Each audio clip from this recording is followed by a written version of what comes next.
All right, babies. Welcome aboard. This is Movies You Missed. I am your host, Jace Cudlin. Sorry, I'm extremely tired for some reason on this Friday afternoon, and I'm trying to um, insert energy and sound more energetic than I am by being kind of quippy and kitschy and quirky, but it's just not working. I don't necessarily have it. I'm not necessarily with it. But I'm hoping as I talk and as I drink more water, and as the coffee kicks in, that I'll get with the program. Which, speaking of the program, like I said, welcome to Movies You Missed, the podcast where we discuss. Maybe I actually didn't say it. See, I'm lost. Maybe I didn't even say the title already. I can't remember, even though it was literally less than a minute ago. Welcome to Movies You Missed, the podcast where we discuss criminally underrated and overlooked movies. And within that television show, within that framework, within the podcast, what am I doing? At this point, I probably should have stopped and restarted maybe 7 or 8 times over, but I'm gonna keep going. What a way to start. What a way to lead these things off. I think that in my head every single time I start one of these, because I'm like, man, is that how you really want to start this? But then I re-record it, and it's like, man, is that how you really want to start this? And it's just, I don't know, there's no good way, so you just got to get right into it, I guess. But yeah, within that podcast, this podcast, within the podcast that you're listening to right now, we are in the middle of the sequel summer series of movies where we are discussing criminally underrated sequels in movie franchises. So it's not just a sequel as in the follow-up to the first one. I'm talking sequels, sometimes numbering in the 9s or the 10s, sometimes double digits, sometimes not. We covered Friday the 13th Part 9, Nightmare on Elm Street Part 6, Halloween 2, Predator 3, RoboCop 2. And this week we're covering Alien 4, aka Alien Resurrection. Which Alien Resurrection is aptly named because Ellen Ripley, the character of Ellen Ripley, played by Sigourney Weaver, is literally being resurrected after perishing in Alien 3. Speaking of which, Alien 3 definitely on the chopping block as far as coming up next summer as part of our sequel summer series 2. Because I think that movie is also, just like this one, given a bad rap. Actually, I gotta be honest with you, a lot of the Alien movies, not a lot, but I mean a large percentage of the ones that exist, because it's not a lot of movies, it's not a big figure, but there's at this point 6 or 8, depending on how if you count AVP or not, Alien movies, and I think people really like the first 2, but then they don't really it's the rest of them have mixed reviews. And people are kind of back and forth, whereas I pretty much love all of them. But particularly, I think this one, Alien Resurrection, its predecessor, I said that word strangely, Alien 3, Alien Cubed, also gets a bad rap, and then Covenant, I think, which is the most recent release, also gets kind of shit on by people, even though I really, really like that one, especially. So I think all those are definitely fair game. I wouldn't cover 2 Alien movies in one season. So I think over the next 3 years you'll have an Alien movie in each. So I'll probably do. I mean, this one I want to do this one the most. I think the biggest factor was that I'd seen Alien 3 too recently to the point where I didn't feel like watching it again. And it was only after I'd watched it recently to where I was like, I actually liked this a lot more than I did the first time I watched it. This would have been great for sequel summer, but now I really don't want to watch it again in like a month for the podcast, so I'll just wait another year. Um, the one and only factor. So you expect that in the future.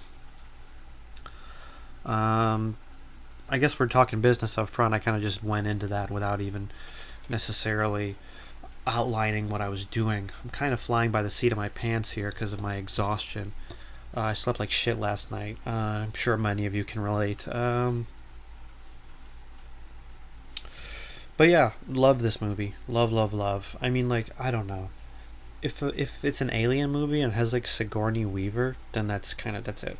You know.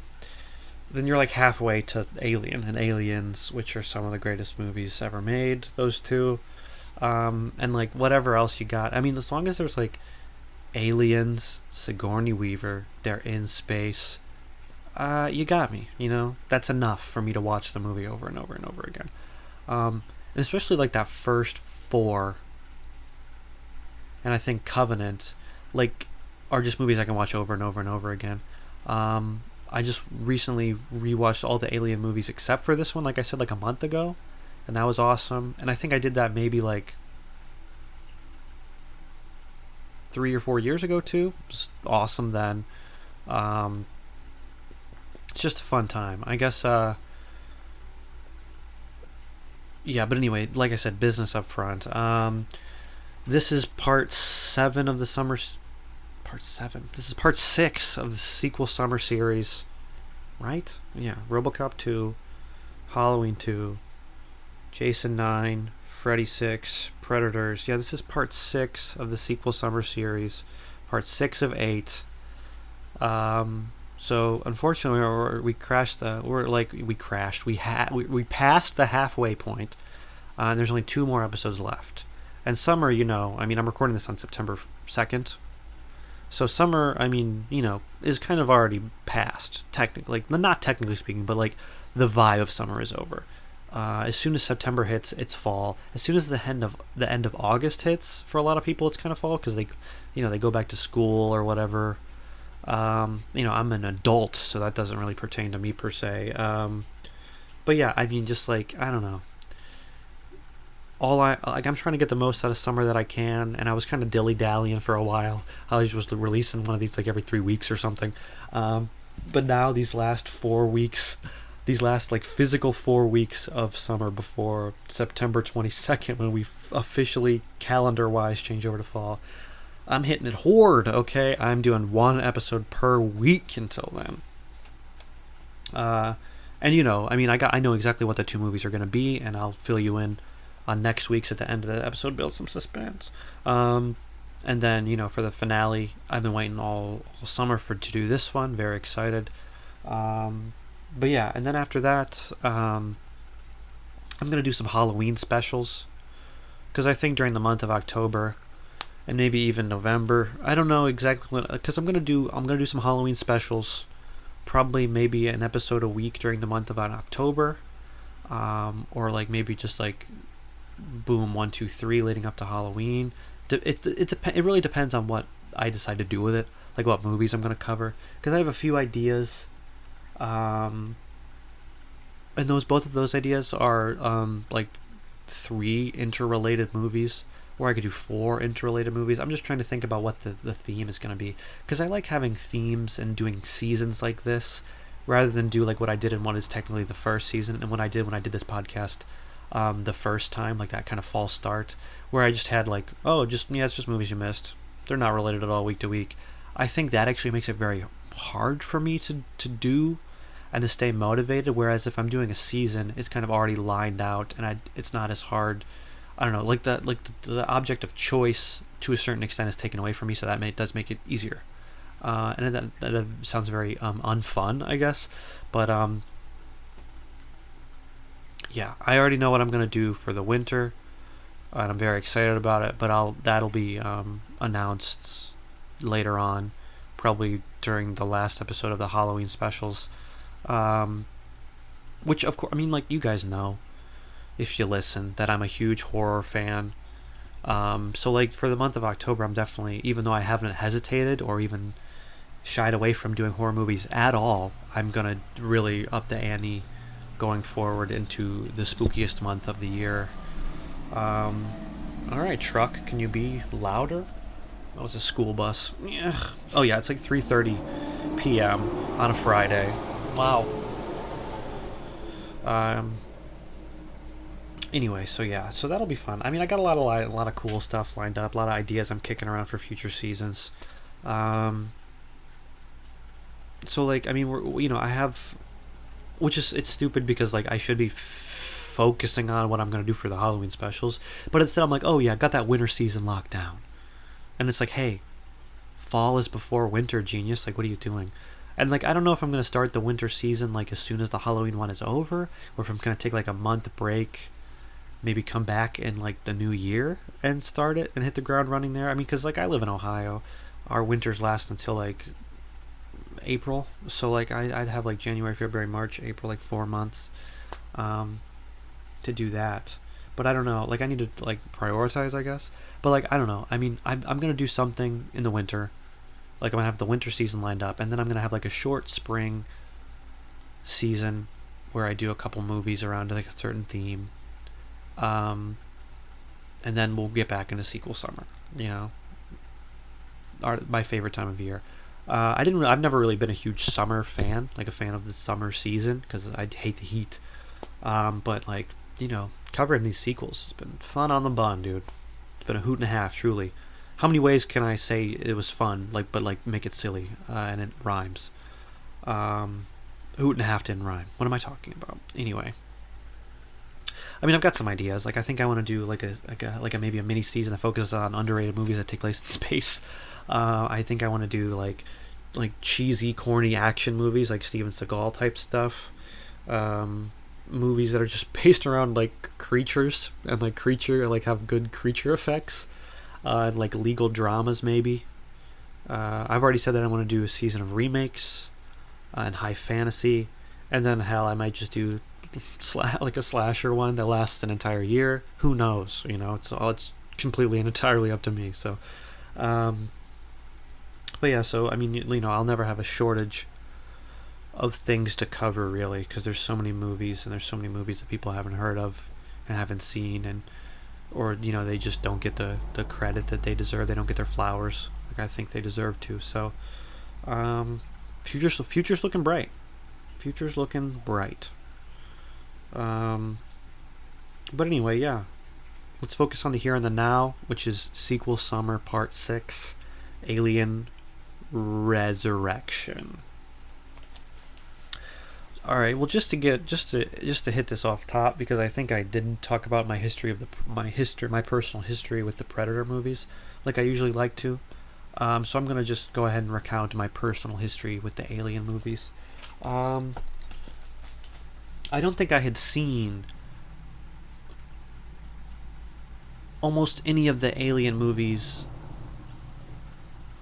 in their entirety until I was like 20 years old.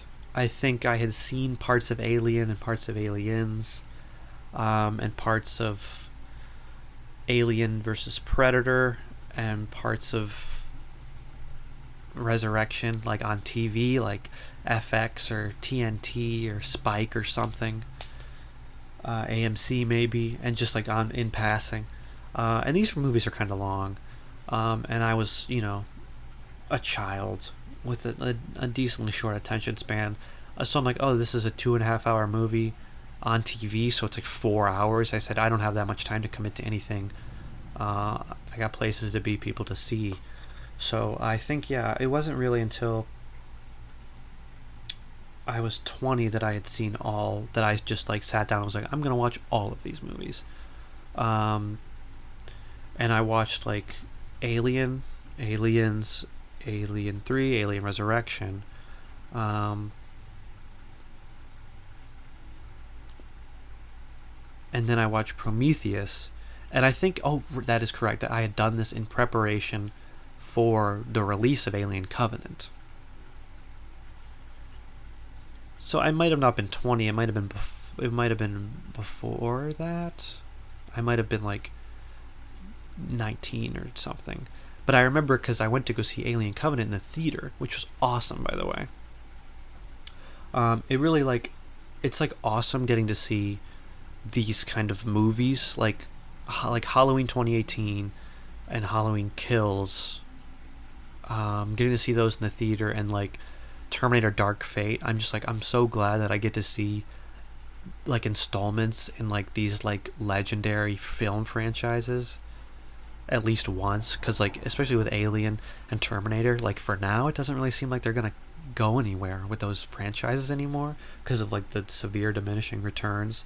So to get to like see these movies and kind of put my own like stamp on it, I guess, is really great and really cool. But anyway, yeah, I think I had watched all of those in preparation for seeing Alien Covenant, and then I loved Covenant, and of course like Alien and Aliens were like spectacular, amazing films. I remember not necessarily liking Alien 3 when I saw it the first time, and then I didn't necessarily love or hate Prometheus. It was mid, but sorry, long pause for no reason. But yeah, and I think since then, I just did a complete rewatch recently, but I think I've seen Alien and Aliens and Alien Covenant, which are like probably my three favorites of this series. I think I've seen those each like 2 or 3 times since I've first seen them. And then when I did I did, like I said, like a recent rewatch of all of them except for this one in preparation for this. My tune changed on Alien 3 a little bit. It rose in my standing a little bit, and then Prometheus definitely fell because I think I straight up figured out that I don't like that movie. Because I don't know, there's just not enough connective tissue to the Alien franchise, and I think they figured that out and then like course corrected with Alien Covenant. Which is why Alien Covenant is like way better. But yeah, Prometheus, I was just like, man, like all these characters are like bumming me out because they all have such shitty attitudes, and they're like poorly written characters, except for like Noomi Rapace, who's like pretty good as like the new Ripley. But yeah, and then in that time I also watched like Alien versus Predator all the way through for the first time, and that was like fine. That's like, that movie's just fine, kind of not great, but I mean like compared to like Alien versus Predator Requiem, it's one of the best movies ever made. But yeah, I'm not a Prometheus guy. Like Prometheus, AVP Requiem are definitely movies. I think we talked about AVP and AVP Requiem like last week with the Predators episode, which is cool. I guess I didn't like it makes I did it at Predators and then a Predator and then an Alien movie, which I guess I didn't even realize that I was doing. Very cool of me. Anyway, but yeah, those movies will never show up on this podcast ever. Alien and Aliens are definitely not underrated whatsoever. They're masterpieces. So that just leaves the 3 I mentioned,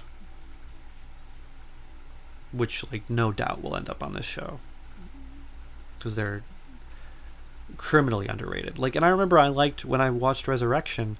I really liked it, and I actually don't know why I haven't rewatched it again until this one, but it's great, and I'm glad that I own all of them on DVD as well as VHS and Laserdisc, so I can just watch them again and again whenever I want to, because like those first four, and Covenant are definitely like very, very rewatchable movies. Like, this is a very solid franchise. I mean, we talked about it last week with Predator. I mean, just like Predator is in a very, very consistently good franchise with like all very good installments, and I think Alien is like that as well. If you just kind of take out AVP and just throw AVP in like a hole somewhere, then yeah, just like the true blue installments in these franchises are all like pretty rewatchable, except for Prometheus. But like Prometheus is like barely an Alien movie.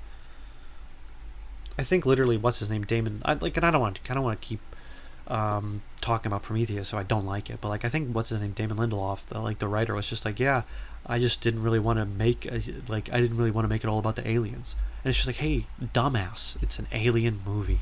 Like, don't be annoying. Just like, I mean, like, what person who makes films is so anti giving people what they want to see? Like, I understand that, like, you're doing, like, it's your project and but like, I'm like, if you're stepping into a franchise that people love and like cherish, just, meet these people halfway and put in like there isn't like a bona fide alien in that movie at all, really.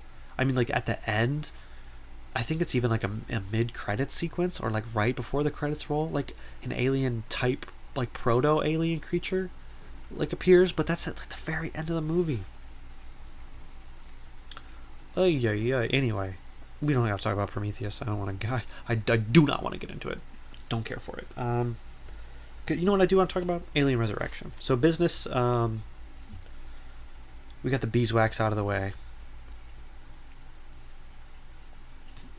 Dimitri Martin has a joke where he's just like, why are, when you tell someone to mind your business and you tell someone to mind their beeswax, that's the only time that those phrases are like synonymous. Otherwise, like if you're like, oh, beeswax or pleasure today, sir, for your trip, they're like, beeswax, please, beeswax. Like no one ever has said, unless it's like mind your beeswax. No one has ever been like, let's take care. We have I majored in, and this is all the Dimitri Martin joke. He's like, I was a small beeswax major in college. You can't be a small business major in college. What am I talking about? Just go look up a Dimitri Martin bit, please, for the love of God. Anyway, Alien Resurrection is a 1997, great year, by the way, the year of my birth. Is a science fiction horror film directed by, and this guy's like really French, and I don't know, Jean-Pierre Jeunet? Jeunet? I don't know. I'm just gonna refer to him as Jean-Pierre. JPJ, actually.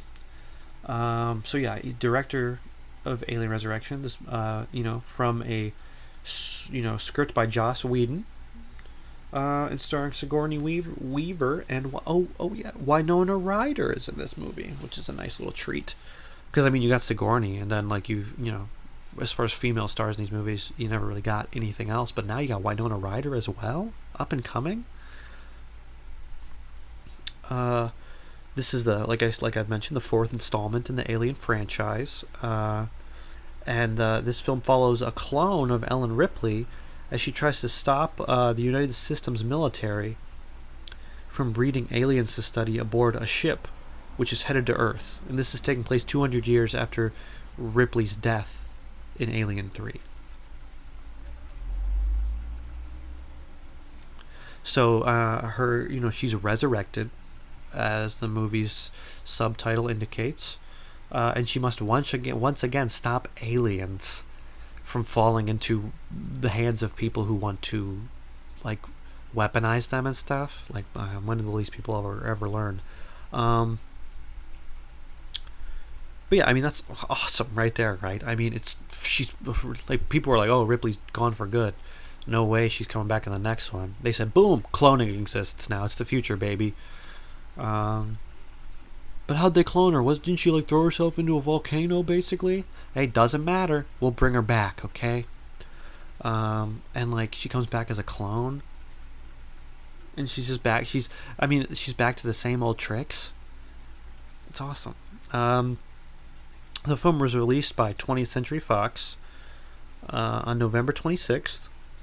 And it grossed $161.4 million, which is decent, against a $70 million budget. So, a decent budgeted movie. A decent amount of money was put into this by 20th Century Fox. And then, I think it performed. I don't think it was a critical success necessarily, but commercially it didn't do too bad. Like I said, the movie was directed by Jean-Pierre Jeunet, JPJ, the director of Amélie and The Lost City of Children. He's a French guy. He directed a lot of French spoken movies, none of which I've ever seen. But Amelie is like a famous film, and I've seen the movie poster for it. You know, if you saw it, you'd be like, "Oh, Amelie, yeah, okay." But yeah, like I said earlier too, written by Joss Whedon, who Joss Whedon directed like Avengers Age of Ultron, and created and like wrote and directed, Buffy the Vampire Slayer, Angel, Dollhouse, Firefly, directed Serenity. He's done a lot of stuff. I'm actually in the middle of watching Buffy the Vampire Slayer right now, which is ironic that he would also have written the script for this movie. But yeah, I mean, you can definitely tell it's like his kind of script, because I mean, it's like I don't know, it's like punchy, and all the characters are like sarcastic, and have like they all have a lot of quote unquote personality, which is like, I don't know, I mean, like just from watching Buffy the Vampire Slayer, I'm like, oh, a lot of this dialogue is kind of similar, and that someone's always got something to say. Not saying that that's bad necessarily. I mean, I'm a huge Buffy the Vampire Slayer fan. Obviously, I'm like three seasons deep. But yeah, it's just you can see the parallels. Director of photography, cinematographer on this movie was Darius Khondji. I hope I'm saying that correctly. It's Khondji, who is a cinematographer on Seven, The Ninth Gate, The Beach, Panic Room, Uncut Gems. He's just done countless movies with like countless like auteur directors: David Fincher, Roman Polanski, Danny Boyle, a bunch of people. He's very successful DP. I mean, the way this movie is shot is very cool. I'll get into some trivia later about him and how he shot the movie to make it look a certain way, which I thought was very interesting. But yeah, the movie stars Sigourney Weaver, Winona Ryder, Ron Perlman, who you may know from like Hellboy, Sons of Anarchy, everything. The dude's literally in everything, like a million Guillermo del Toro projects. Dan Hedaya from like Blood Simple and Commando and Joe versus the Volcano, and Rookie of the Year. J.E. Freeman, who was in like Wild at Heart and like Miller's Crossing. Michael Wincott, who was like the villain in The Crow. And he was in like that Robin Hood movie with what's his name, Kevin Costner, and then of course my boy Brad Dourif is in this movie. The voice of Chucky, and then he's in Body Parts and Spontaneous Combustion. He's in like a million things, Brad Dourif. Oh, of course, like One Flew Over the Cuckoo's Nest too. Just a great character, just a collection of odd gentlemen, like distinct, strange character type actors. Which makes for a very fun movie. Like this was like this. I think this movie definitely a lot more than like Alien 3 has like a million noteworthy actors in it. You know what I mean? It kind of like back to like the roots of like Alien and Aliens. Runtime on this movie 109 minutes. So like hour 50. Which that's not bad. I mean, like considering like Alien and Aliens like were like 2.5 hours, 2 hours plus definitely. This is like the shortest one yet. I think 2 makes it more like easy to watch. It's like a man on the go. You know what I mean? Sorry, I'm talking through yawn so much. How did I personally watch this movie? I actually watched it through DVD because I got the Alien Quadrilogy special collector's set that has all the special features and stuff. I would have used like my Laserdisc or my VHS, but like my VHS player and my Laserdisc player don't have a remote, and I have to keep playing and pausing to make notes, and it's just a real hassle, so I just used the DVD. But rent it from your local library if you need to. I don't know if it's streaming anywhere or not, because it's like owned by 20th Century Fox, which I think is just owned by Disney now, but they don't want to put that on Disney Plus. So I don't know where it is now. It's just in the ether. You probably pay to rent it on Amazon Prime if you wanted to. But as far as like critical and user scores go, this movie, if you look it up, has like a 54% on Rotten Tomato, 6.2 out of 10 on IMDb, 63% on Metacritic.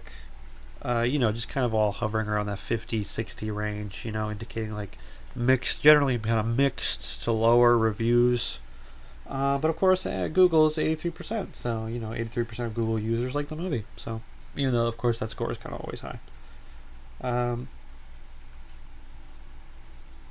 But like, why would you miss this movie? The essential question I'm trying to answer, and then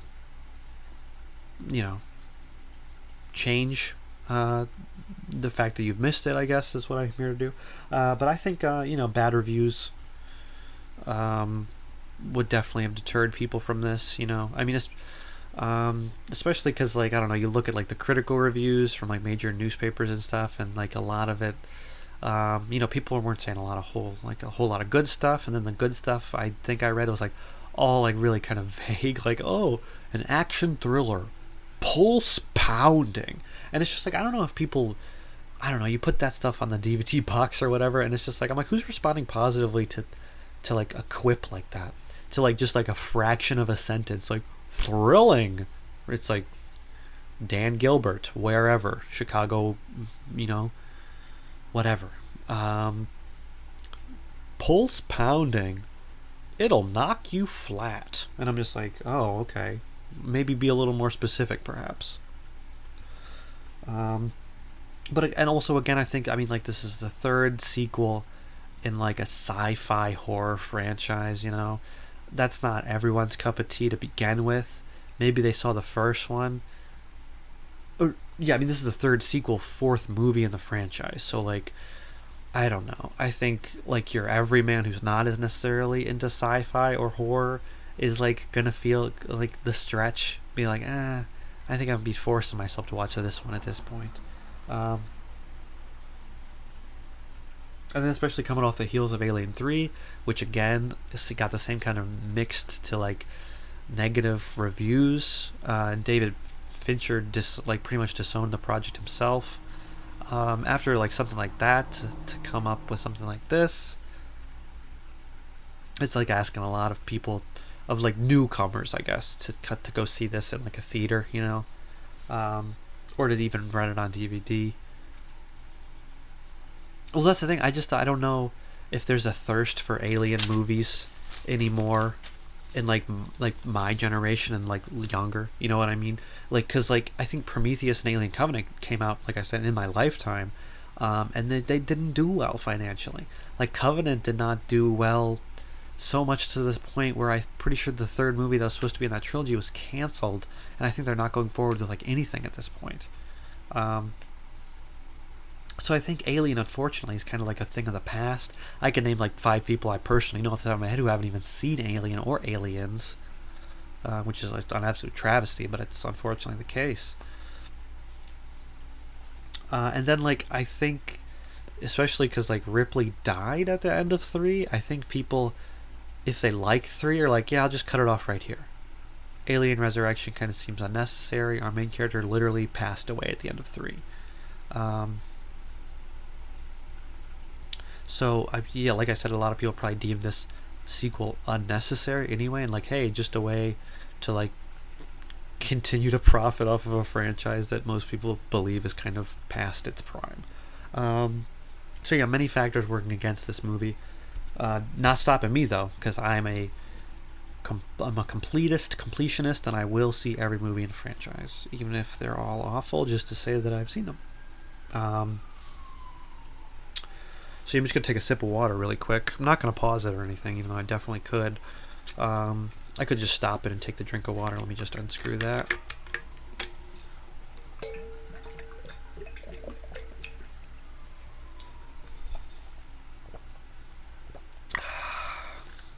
One more. Sorry.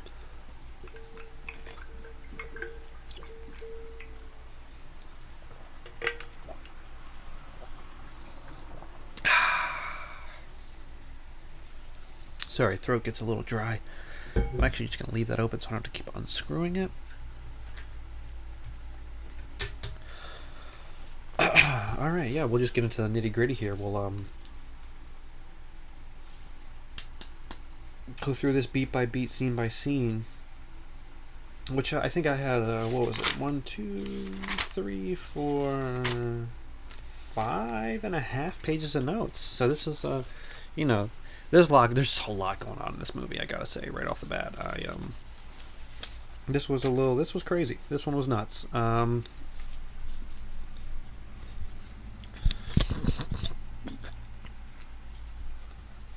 Pardon me, excuse me. But yeah, a lot of things going on, a lot of noteworthy, things I need to comment on for this one. Adjust the mic. Sorry, throat dry. Throat is dry.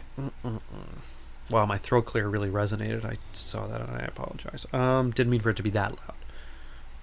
I do strive to annoy you with my involuntary noises, but not that much. But anyway, yeah, so it's starting off with a 20th Century Fox logo. That's 2 in a row for 20th Century Fox because of last week's Predators. So 20th Century Fox is killing it in the sequel summer series. And just generally they're killing it at life. Generally, I mean, the movies they release are awesome, and the fanfare with all the trumpets and the lights, I'm like, it's terrific. I would see that 20th Century Fox looking building with all the lights on. I'd be like, man, I want to go there. I want to go to 20th Century Fox in the opening, in the promo for it, But it's not a real place. Can't go there. But I'm like, man, I want to. That's Hollywood, baby. That's what Hollywood looks like. But yeah, it goes immediately from that into these pretty gross opening credits sequences, which are over this gross, honestly kind of grotesque cloning generation process thing, which I guess we're to infer is the process that the Ripley clone is going through, but it's just all oily, wet looking skin and tissue and stuff forming. So that's looking pretty gross, and you're seeing executive producer, whatever and whatever, and we're seeing all this stuff, and I don't mean to say whatever. I mean, these people deserve their credit, but yeah, we see that over top of this gross cloning generation process thing, and then it fades out of that. Disintegrates out of that into a spaceship going through space, kind of, I think the beginning of Star Wars, the beginning of the first Alien. And this ship is called the USM Auriga, Auriga. Oh, and there's also a little credit that Sigourney Weaver is co-producing this movie, so good for her.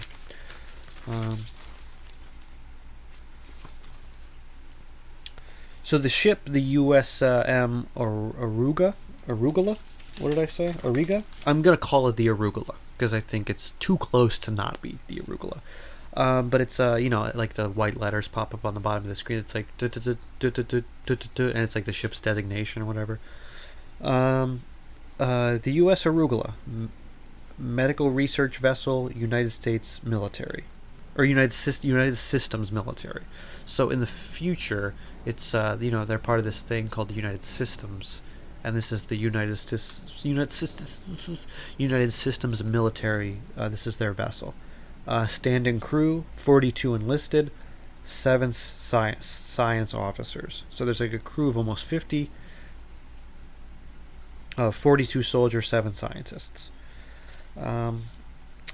So we close in on Ellen Ripley, or what is, I guess, it's believed to be an Ellen Ripley clone, because you see her and has her shaved head, and her body is kind of newborn baby-like, and that in its smoothness, and it's naked inside of a cryo sleep tube standing up in the middle of a room, and we close in on that with a voiceover from Ripley saying that. I wrote it down here. My mother always told me there weren't monsters. The monsters weren't real, but there are monsters. Very cute, Sigourney. Some of the stuff in this movie is kind of corny, and the beginning, I think, of this movie is a little scattered, but then it really kind of sets in. So we see the next scene. It cuts to Brad Dourif, who is one of the scientists aboard the ship, and several of his colleagues, and they're performing surgery on the now fully grown Ripley clone, and they're removing a xenomorph baby, like a chest burster, from Ellen's body. And of course, you're wondering, hey, wasn't Ellen Ripley dead? If they cloned, but I guess they cloned her, and I guess they were able to clone her. Okay, just a little backstory here about Alien 3 if you haven't seen it. At the end of Alien 3, Ripley discovers that she is harboring a chest burster inside of her, and that is like will be the new queen. It's like gonna be it's gonna grow eventually into like the queen alien that we've seen in like Aliens 2, that we've seen in like Aliens, and like AVP 1. That gives birth to all the eggs that have the face huggers in them, and then they birth more aliens that way. So the alien race would have continued had Sigourney Weaver allowed that thing to burst out of her chest. So it's rather than let that happen, she jumped into a giant pit of like molten lead and lava, and sacrificed herself to like ensure that the alien queen didn't get born or whatever, get borned. So yeah, she thought she had stopped the aliens for good, and now they were extinct at the cost of her own life. But now here we are, she's been cloned again, and she has been cloned, apparently, with the queen inside of her.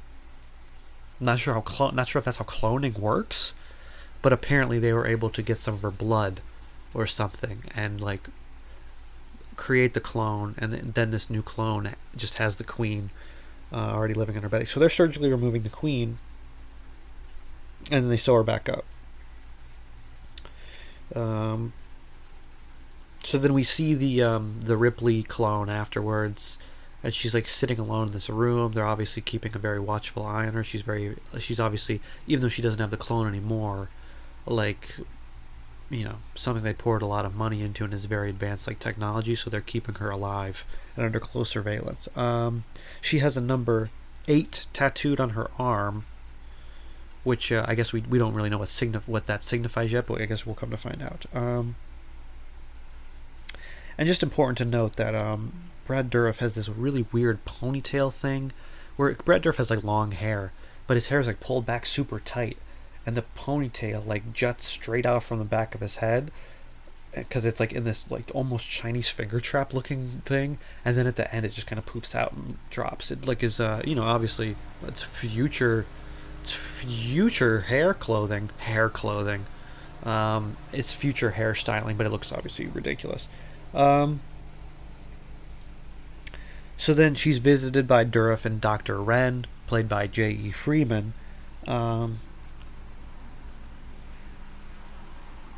But Sigourney Weaver, who hasn't said anything up until this point, breaks the cuffs and like starts strangling Dr. Wren. So she breaks through her handcuffs, indicating that she's obviously very, very strong, stronger than she should be anyway.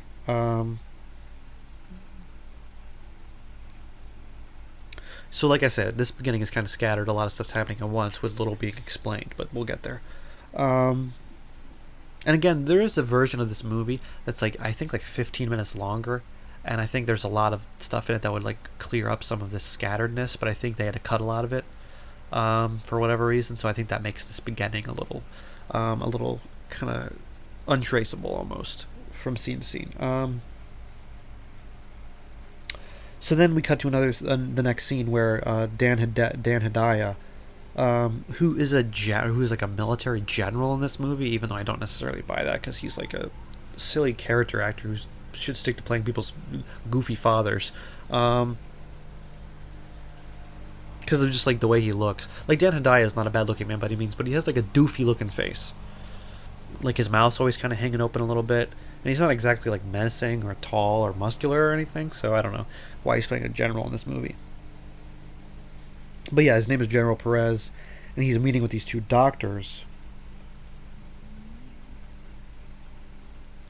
And he's expressing concerns that, like this new clone version of Ripley, why are you keeping her alive? And they're like, to study her, she's very advanced. And he's like, well, if she has some of the same memories as the previous Ellen Ripley, like the real Ellen Ripley, then Ellen Ripley, despised the aliens, knows exactly what they can do, and like literally sacrificed her life trying to rid the world of them. So what makes you think this clone, if you keep her around, won't try to do the exact same thing and obviously ruin all that we've worked for?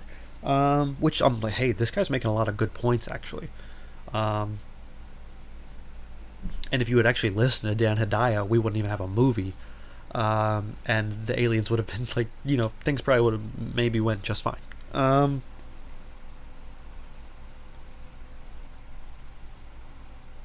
But yeah, Dan Hedaya wants this clone terminated. The doctors argue against it, say that they'll watch her and they'll keep her under control. Um, and they will terminate her if they absolutely have to. And he's like, okay, I guess that's fine. Yeah, he really puts up almost no argument, which I'm like, hey, you probably should have,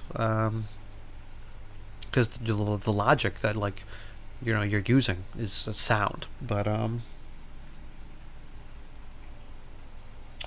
yeah, but Hadaya is like, oh, enough talk about Ripley. The queen, like he says, Her Majesty is the real prize. And then he asks, like, when will she start producing? Meaning that, like, oh, Ripley just successfully birthed a queen, and that within like a couple of days, the queen will start like producing eggs, which will lead to face huggers, which will lead to more aliens. And then we see, they're walking through corridors and stuff, gabbing, having a little powwow, and they come up to the glass of what is a tank that is containing like the queen, which by now is at this point, since the surgery, it's an unknown amount of time, but obviously this queen is like pretty much fully grown right now. And I'll never be able to get over how good the alien looks. I mean, like, it's like, it's like creature designs and it's like puppets and stuff, and probably like certain degree in animatronic. But like, it looks so awesome. The like, you'll never be able to give H.R. Geiger enough credit for coming up with what is like the coolest alien design, like coolest creature design in the history of the world. Sorry. Get a drink of water.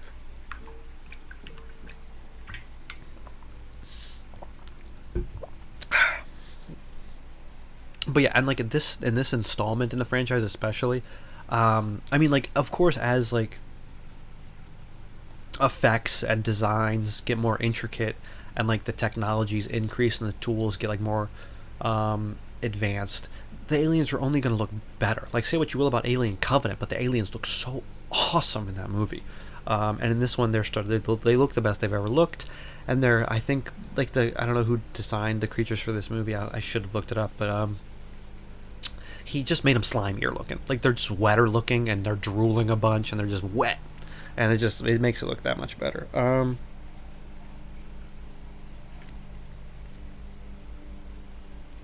So then we cut to this weird scene where Brad Dourif, as this like scientist doctor character, is like eating with the Ellen Ripley clone, and they're like having a chat. And I guess this scene was supposed to be longer, but some of it got cut. But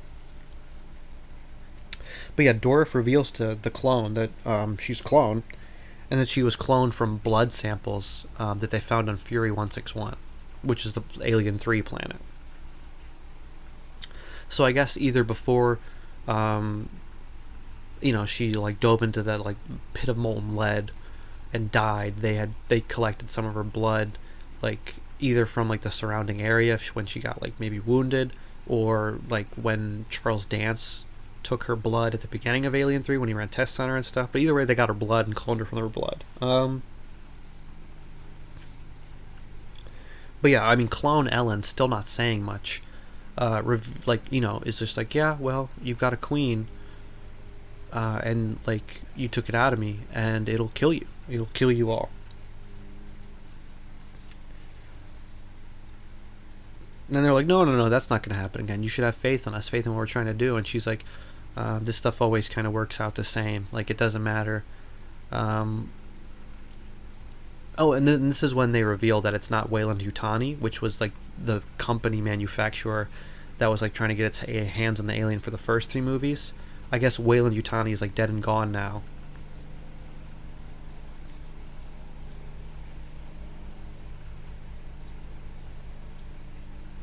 Oh, I think I forgot to mention, I don't know if they've mentioned this yet in the movie or not, but it's like 300 years.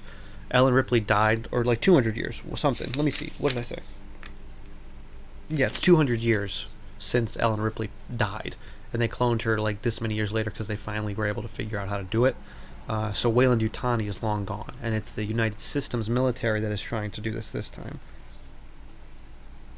And Dr. Wren and Brad Dourif are like, oh, we're not bad guys like they were. We're not small-minded. We know exactly what we're doing. Things have changed a lot since your time.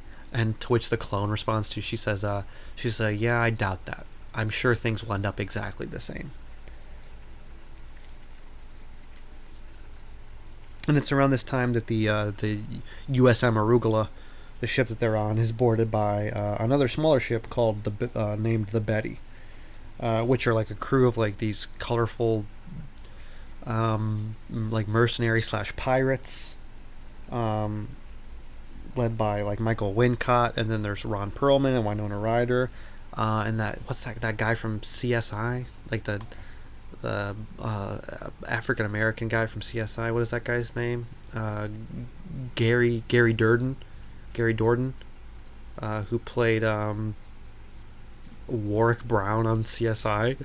He's in there too, and it's just a very colorful cast of pirates, and now it's getting lively. But yeah, and it shows this elaborate like docking process between the ships. I don't know if that's just like a weird effects flex or what it is. It's like, but it is pretty cool looking. I love spaceship stuff, and the design of the Betty is very cool looking, very neat. Has wings almost like those giant ships in Attack of the Clones that pick them up at the end, but it's like smaller, more agile looking. Very cool.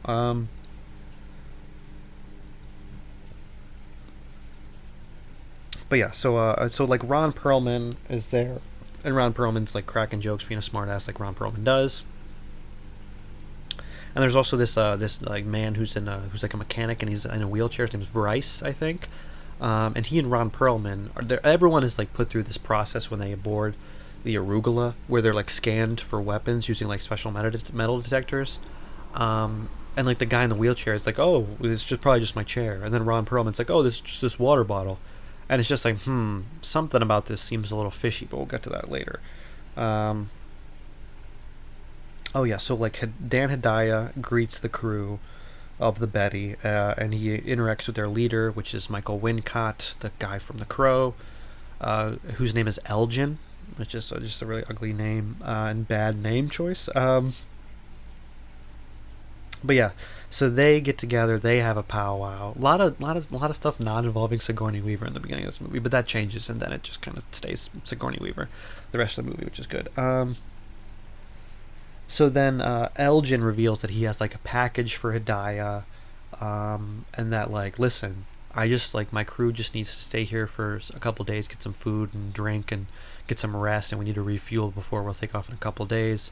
And Dan Hedaya is like, why should I let like scumbags like you stay here or whatever?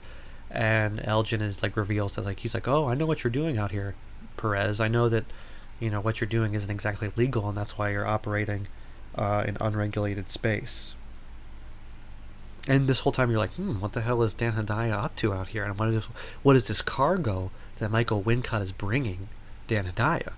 And then 2 seconds later, it's revealed that the cargo brought on board by the Betty is actually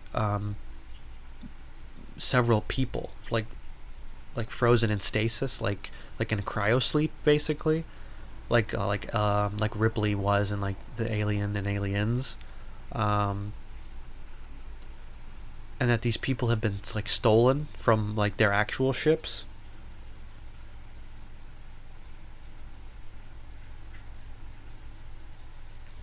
And then it's revealed that these people have been sold to like the United Systems military after being kidnapped by the crew of the Betty, to be used as like incubators, basically, for like the face huggers. So these people like are just like, oh, I'm traveling through space for a while, gonna go to cryosleep, and then they're stolen and then sold basically almost into like slavery or something. And then they wake up, and then they're instantly being like eggs are opening up in front of them, and then face huggers jump on them and implant them with eggs that eventually become chest bursters, and then they burst out of their chest and die. And you see that happening while Hedaya and Elgin are like having their little powwow. And like Dan Hedaya this is like future tech, I guess, but there's like a cube that Dan had, like a brown cube that Dan Hedaya puts in a glass, and he puts it under like this machine that like lasers the cube and then melts it and it turns into a glass of whiskey. Which I'm like, that seems kind of unnecessary feature tech, but it's still pretty interesting. But all the while this is happening, you're seeing, sorry, the people wake up from stasis, like the guinea pigs, and then like they're humans, but they're like human guinea pigs and incubators. They're pretending like they're not human beings so they can use them for their own ends or whatever. And they're being impregnated with the aliens, and they're all like their hands are tied and they're strapped to these things, and they're all like lined up in like a half circle, and there's an alien egg like in front of every single one of them, and like all like the eggs open up synchronized, and the face huggers jump out. It's pretty cool the way it looks, the way it's set up. It's really nice. It's just interesting.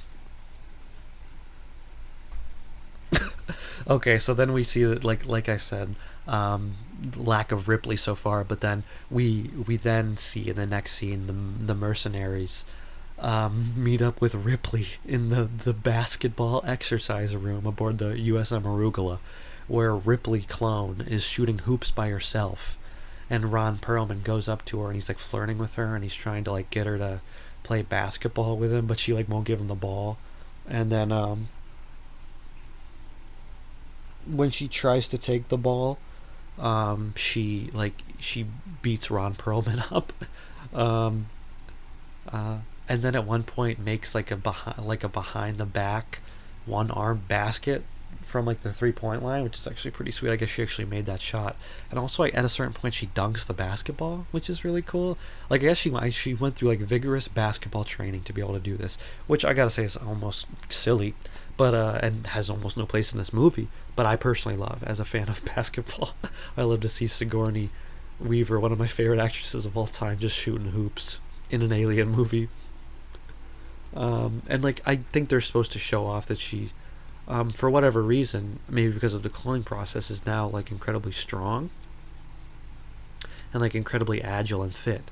And also, this scene especially made me look this up because she dunked right in front of my eyeballs, and like she's standing near like Ron Perlman and like Winona Ryder and stuff, and she looks super tall. And I looked it up, and I guess literally Winona Ryder, or not Winona Ryder, Sigourney Weaver is literally like 5'11". She's huge.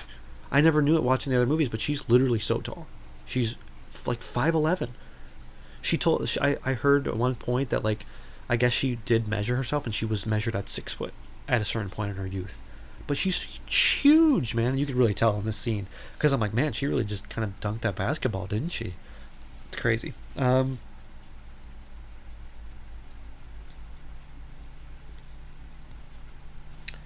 But it was during this scene too that Sigourney Weaver, I think Ron Perlman like punched her in the face or something, or somebody did, and she got like a bloody nose. And then like and like they get into like this little brawl, but then the doctors come in and break it up. But then Sigourney Weaver is like walking away, and she like wipes the blood from her nose and throws it on the, and like flicks it on the ground, and then you see that it's starting to bubble up and like soak through the floor because it's acidic, just like the alien's blood. So you're starting to get the idea that like, oh, maybe this cloning process gave her some like capabilities beyond a normal human being, because her DNA is maybe kind of mixed. Sorry, I was cracking my knuckles. It's like kind of mixed with an alien's now, which is pretty cool.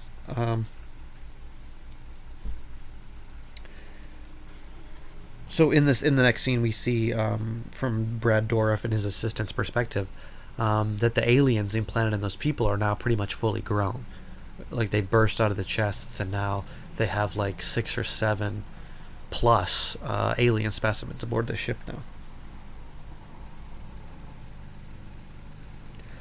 And we see from this interaction with Brad Dourif and the alien, because the alien gets too close to the glass, and Brad Dourif like hits this button, and like steam shoots out, and like it startles the alien and like keeps it back. But then when the alien goes to the glass again, Brad Dourif goes for the button, and the alien stops. So it shows in this movie, and kind of for the first time in the Alien franchise, that the alien are actually like very kind of highly intelligent. And even Brad Dourif says, he's like, oh, so you're a quick learner, huh?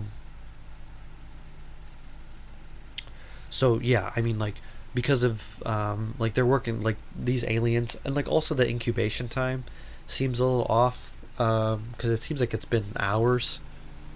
Um, and somehow these aliens are like fully grown already, whereas like in the first Alien, it seemed like it kind of took a lot longer for that to happen. Like I don't know, I don't know. Like I guess like I don't know. It's kind of muddied how long this crew has been there. But anyway. So yeah, the next scene reveals that Winona Ryder's character, whose name is Call, by the way, Call. No first name is revealed. It literally her name is literally just Call. People refer to her as Call, which, by the way, is like one of the worst character names I've ever heard in my life. Call? You mean like a verb, like to call to someone? Like you might as well make the name of the character Talk, or like Whisper. It's just like it's like one syllable, and it's like a verb, and it's such a bad name. Like I don't, and I guess like Joss Whedon didn't even write the character names really, and I think they were changed. But like Call is awful. But yeah, so Winona Ryder steals Dan Hidaya's keys and sneaks into Ripley's room, like her little chambers that she has, and like with a knife, like puts a knife to her throat and attempts to kill her before Ripley like wakes up. And it's revealed that the alien has been removed from Ripley's body already, so like Winona Ryder is like bummed because she's like too late. And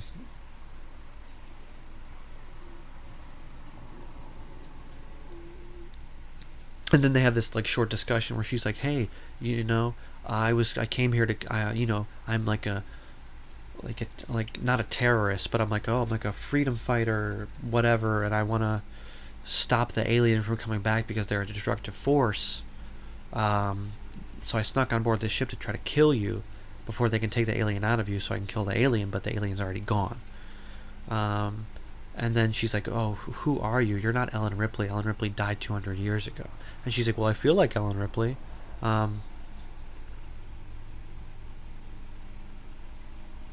But then Call is captured, and Ren is like, end up from like captured by Dr. Ren and the military guys, and she's like taken to Elgin and her crew. And she's like, oh, and I forgot, there's this really cool scene where like Winona Ryder is like holding a knife up to Sigourney Weaver still, and Sigourney Weaver just like pushes the knife through her hand, and it like causes her no pain at all. So like obviously like this clone is like some sort of like superior, not like beyond human capabilities, and it's kind of cool. And like the effect of the knife going through the hand looks pretty good, and it really like kind of shocks Winona Ryder. But yeah, so Call is captured, and Dr. Ren brings him before the crew, and is just like, "Listen, you and your whole crew, you guys brought a traitor aboard the ship to like try to sabotage us. So like basically, we're gonna have to kill all of you guys." They're literally about to waste this entire crew as like traitors, and like saboteurs, and like terrorists. But like the CSI guy and Ron Perlman have obviously found a way to like conceal weapons aboard this ship. Like Ron Perlman's weapon is in his water bottle, or is in like his little like whiskey. It's like a giant tin looking thermos looking thing, but it has like whiskey in it. It's revealed, but then it also has a gun. And CSI guy has like concealed guns that are like built into his arms, and they like snap out when like he commands it. So then they turn the tables on these military guys, just they're about to kill them and blow them away. Well, except for one of them, and Dr. Ren. So just like remember when they set off the metal detectors, and you're like, something's going on with that. Ronald Perlman is definitely concealing a gun. And they turn the tables on him, and they're like, "Hey, now what's going on? Now what's up, Dr. Ren? You were gonna have us killed. Now you're at our mercy." So that's a pretty decent, actually choreographed like shootout scene. The like where Warwick Brown's like guns like spring onto his arms, and he's like pow pow popping dudes left and right, and Ron Perlman like pops a dude, and like the bullet like explodes out the bottom of his water bottle and shoots some dude in the head. That's actually pretty cool. Meanwhile, though, the aliens, there's 3 of them in a cell, and like Dorif and his assistant are like still sitting there observing them, but they're kind of distracted. Um, and Dorif has like a like he's not near the button, and the button is like out of reach for him. So and the like you can like you see that the alien is looking at this, and it's looking at Dorif, and it's like, hey, he's not near the button. There's something blocking the button, so he won't be able to get to us in time. So two of the aliens, and this is like a really awesome part about this movie. I saw this and like I went nuts. Two of the aliens kill one of the other aliens, like their brother, literally. They murder him so that the acid from the alien's blood can melt through the floor and like create an escape route for them, which is like bonkers awesome. The fact that the aliens are like at this point so highly intelligent that they and like so brutal that they'll kill like their own flesh and blood if it means that like a chance to escape. Which like I don't like seeing animals dying in movies, even if it is an alien. Like this alien was just like, hey, I don't want to die, we're brothers, and then like they just spit acid on him and did the mouth thing where the little mouth comes out of their mouth and like juts out and like stabs him. So they're just murdering and massacring this poor alien who's like just born, and he's like, hey, I thought we were friends. So it's kind of brutal, but it's also incredibly clever. Sorry, I burped.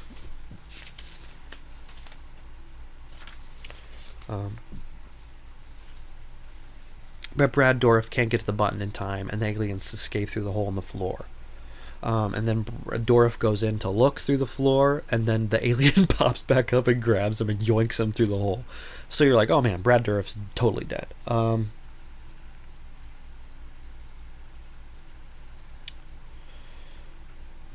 then like security has been called already, and an alarm has been sounded. So this security guy, who's like a part of the military, I think, like comes into the room where the aliens had just been housed and they just escaped from, and the guy's investigating, and then the aliens come back around and they hit the button on this dude, and then the steam is shot all over this guy, and it turns out that the steam is like this like ice mist, so it turns this security guard to like straight ice, and then he like breaks apart and falls against the wall, which is like a really cool death scene. Maybe one of my favorite kills in the movie is the security guard, because he's like the steam like shoots and it ices him, and it like ices his arm to the wall, and he tries to like lean forward, and his arm stays, and it just like snaps. Something about someone being frozen and then like breaking apart, like they're made of like they're like solid chunks and they're like unflexible and they just like break apart, is always really kind of gotten my goat.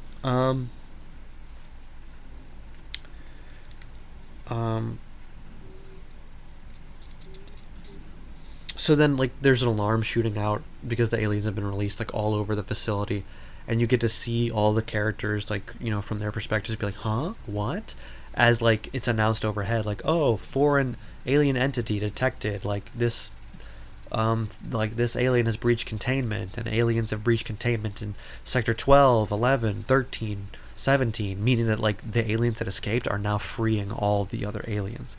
Like the aliens in this movie are like, we know they've always been part of a hive mind, but now they're like more intelligent than they've ever been, and they're breaking out and they're causing a straight up ruckus. So the soldiers begin to evacuate in a frenzy. Like the soldiers, supposed to be the toughest guys here, are just dipping. They're getting escape pods. They're being fired away. They're evacuating according to procedure. Why would they possibly stay and try to fight this? And the pods are being jettisoned, and the military is just fleeing the scene.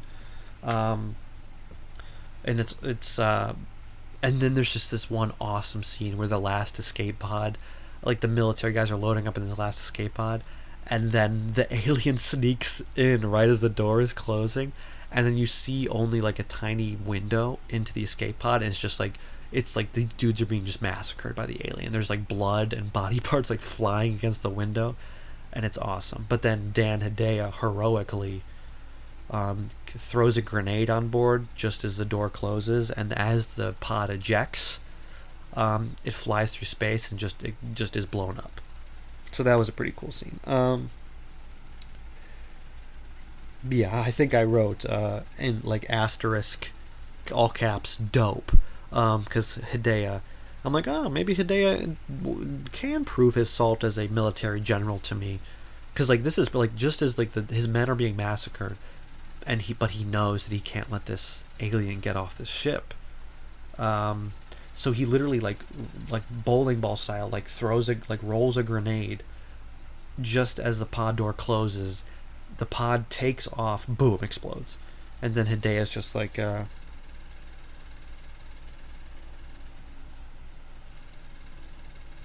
is like, oh, gets one moment of being a hero and one moment of being a badass before an alien comes up right behind him and does the little mouth thing. Like he gets little mouthed, where like how I just described it, where like the alien opens his mouth and then a little mouth shoots out, juts out, and just right through the back of Dan Hidea's head and kills him.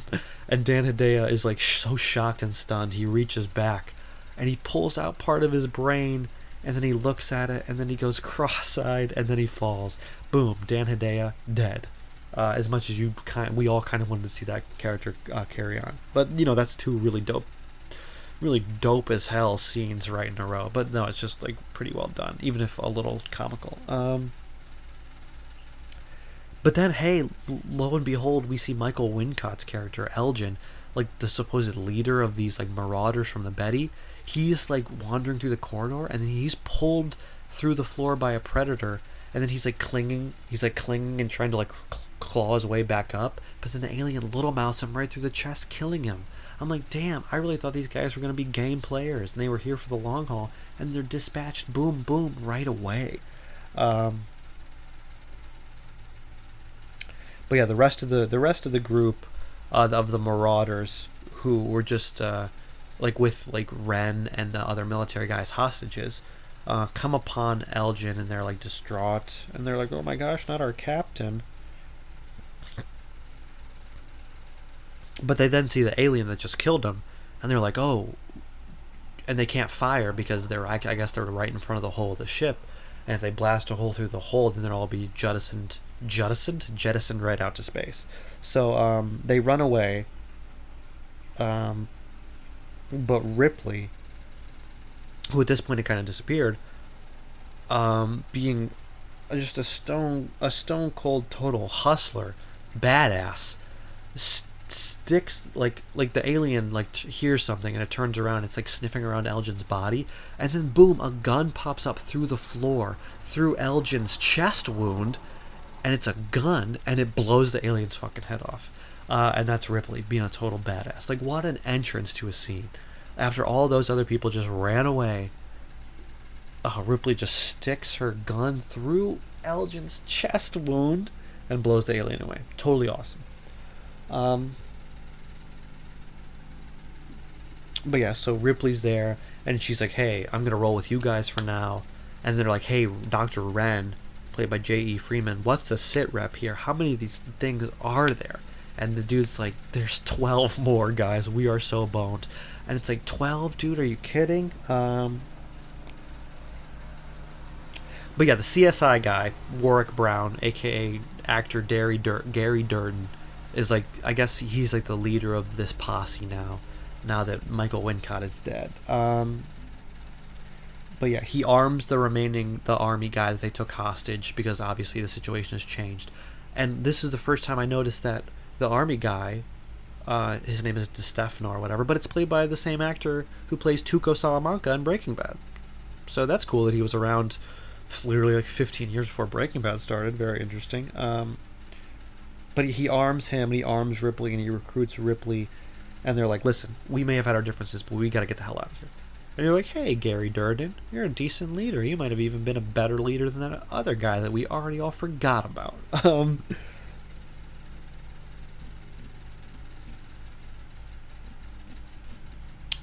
But then it is at this moment that Dr. Wren, also reveals that, like, oh, because the alarms were sounded and the alien escaped to containment, the ship is automatically autopiloting us back to Earth as a safety protocol. So, like, they all agree that, like, oh, they have to find a way to destroy this ship and get off the ship as well before it's destroyed, so the aliens don't reach Earth, because if the aliens reach Earth, it's basically over. They're going to infect a lot more people, and it's going to be basically like a world-ending event. So, and I gotta say, just off the bat, and I know this is like a little much, but like, I mean, Sigourney Weaver, I think she's so fetching. I think she's like so gorgeous. And she's like, I mean, she's got this killer bone structure. Obviously, I mean, she's obviously a very attractive woman. That's why she was cast in so many things at this, like throughout her life. That's why she's a very successful actress. I mean, not, I mean, she has acting ability too and charisma, but like, she's so pretty. And this movie is like peak Sigourney Weaver sexy, I think. Because like, I don't know, I mean, like the last three movies her hair had been getting shorter and shorter and shorter, but in this one her hair is like the longest it's ever been. It's like past her shoulders. It's like kind of wet looking, but also like naturally curly and wavy, and she's wearing like all black leather, and it's just like, whoo-wee, woof, you know what I mean? She's whoo, she's gorgeous. But yeah, so then like these guys are a posse now, and they're journeying on. They're trying to find a way off this ship. They're trying to get back to the Betty, which is like their ship, and it's operational, and they can leave on that. But they first got to destroy this ship. So they're wandering around for a while before Ripley sees like a door that has a number 7 written on it. Remember earlier when I said that she had a number 8 tattooed on her arm? So she thinks this has something to do with her, and despite Dr. Wren's urgings for her not to go in there, she goes in there. And what she encounters is pretty brazen. It's, I think this scene is like why Sigourney Weaver agreed to do this movie, because she just loved the idea of it so much. And I gotta say, it's one of my favorite sequences. Definitely a best sequence in the running. You know what I mean? Because I guess the 8 on Ripley's arm indicates that she was the 8th attempt at cloning. At creating a clone from like the original Ripley's DNA. So in this room is the other 7 failed clone attempts. And it's some of the like, this is definitely one of the best parts of this movie. Is just like the expertly crafted and made like creatures that are the failed clones of Ripley. Like, there's like one, and they're in these tubes filled with goo to preserve them, but they're spread all over this room, and it's so grisly and so gnarly looking. Like, one is like a woman's body, but it has like an alien head. Like, one is like a woman's body, and it has like, and it's bald, and it has like a tentacle arm and like long fingernails and like claws on one hand. And there's one that looks like almost a total woman's head, but it has like a woman's mouth, but then right next to it on the cheek is an alien's mouth. And then there's like 3 smaller amalgamations that have like alien features. Like, one has like a little baby body and like an alien head, and one has like an alien, like a little baby alien body, but like a male or like a female looking head. And then there's like, so those are the first like 6. And God, these creature effects are so awesome.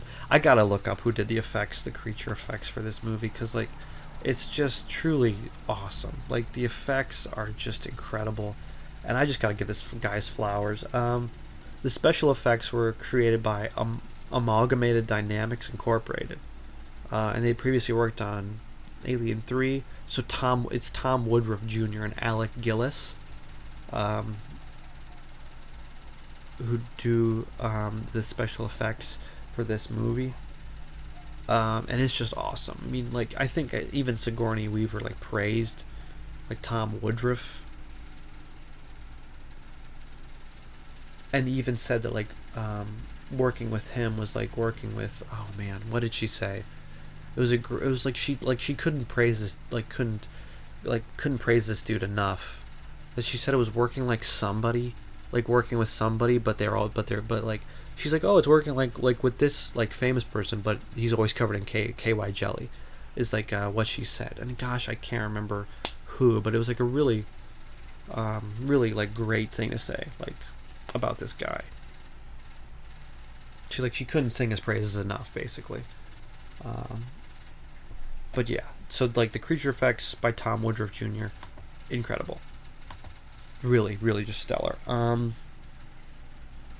like, yeah, the last clone, which like revealed that like Ripley stumbles upon, that is like actually revealed to still be alive, has like this grotesque, twisted up, alien human torso, but it has like this widened chest cavity like an alien, but it has like human breasts, and it has like a malformed, twisted up, like sewn into its face alien arm and like alien legs, and it has Ripley's exact face, and it's like also played by Sigourney Weaver, and it's still alive, and it's obviously in so much pain.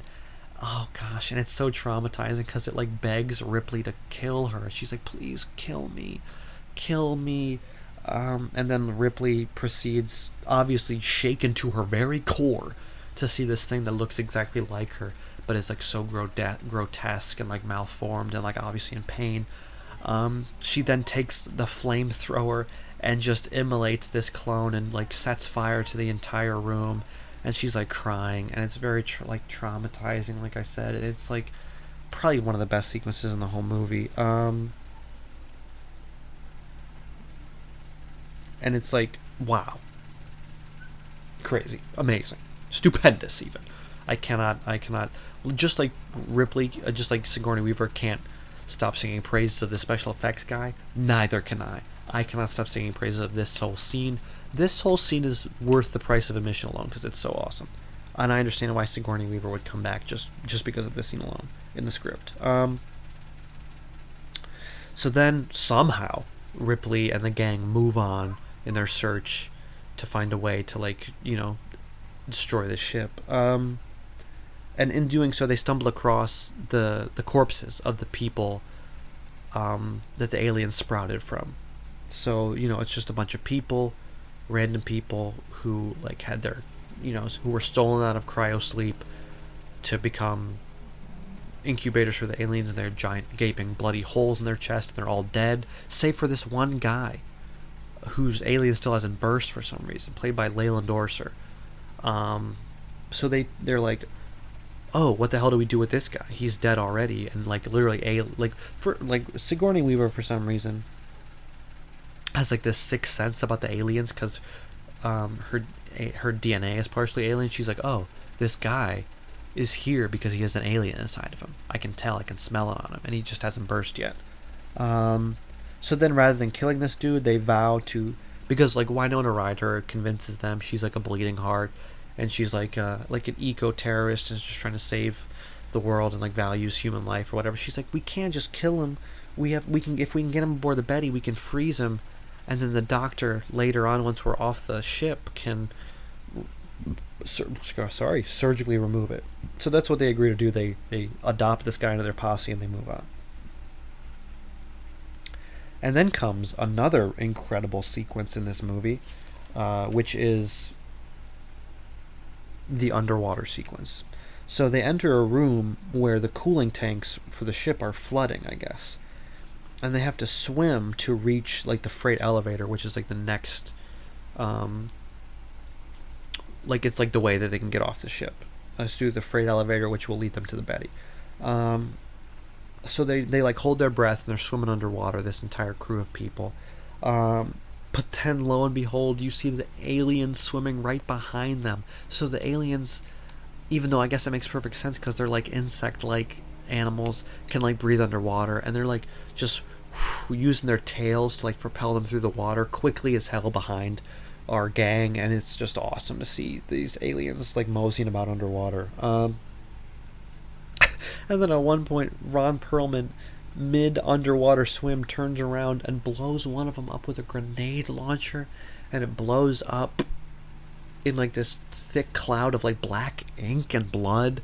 And like, I gotta say, this underwater sequence right after that clone sequence, boom boom, just worth the price of admission a million times over.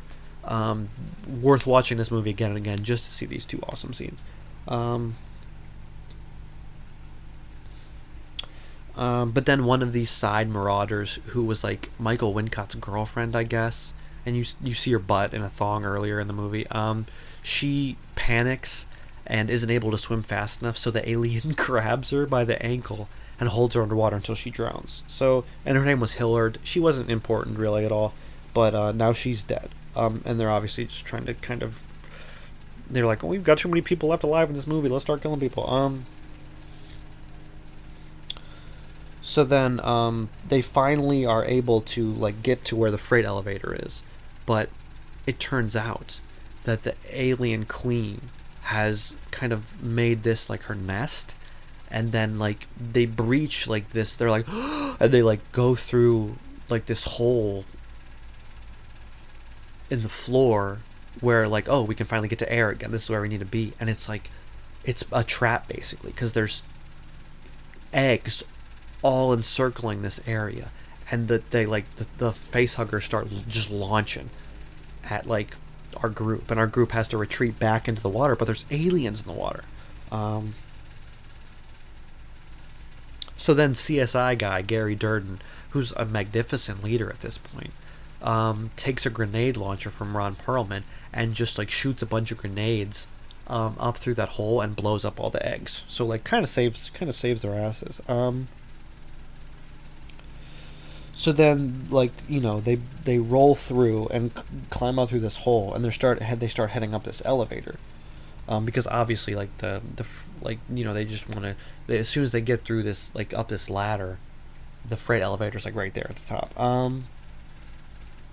But they're pursued by the surviving alien who was underwater, and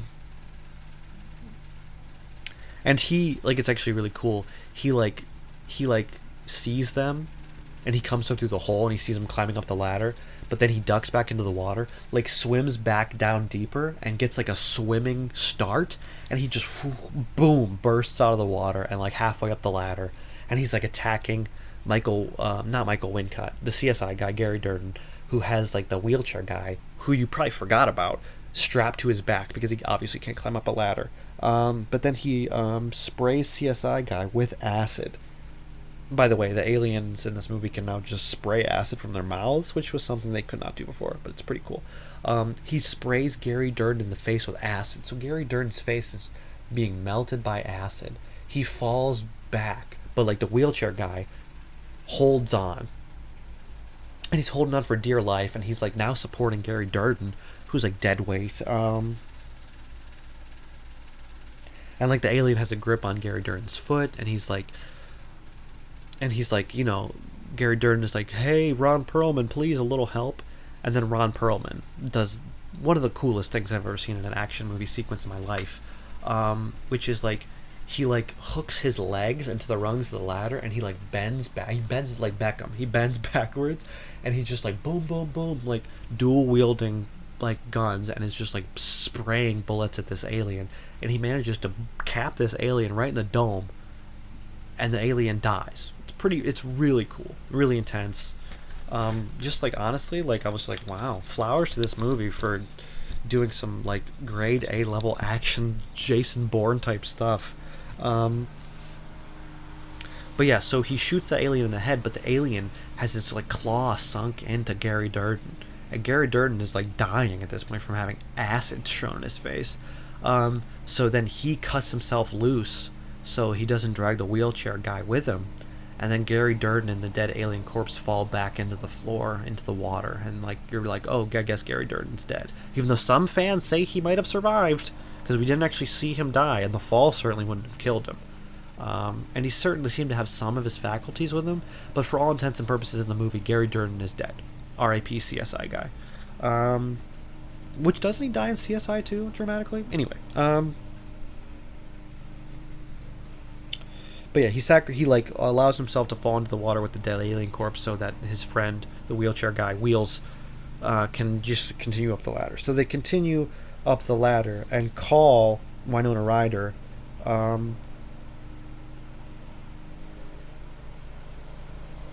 At this point, has gotten up the top of the ladder, and she and Dr. Wren are trying to get through the door, but Dr. Wren can't get through, and he's like, hey, Winona Ryder, give me your gun. So I can shoot through the door. And she's like, oh, okay. And he's like, wow, you're so stupid. And he caps Winona Ryder. He shoots Winona Ryder right in the chest. And she falls dramatically down into the water, just like Gary Durden. And then he goes through the freight elevator and he locks them out. because he has like supreme access codes because he's the only one meant to be on the ship, really.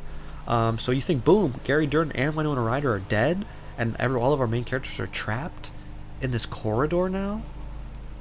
Like, what the hell are we going to do? But then, lo and behold, Winona Ryder, I guess, somehow survived and crawled back up through the water another way and unlocks the door from the other side, and boom, everything's fine.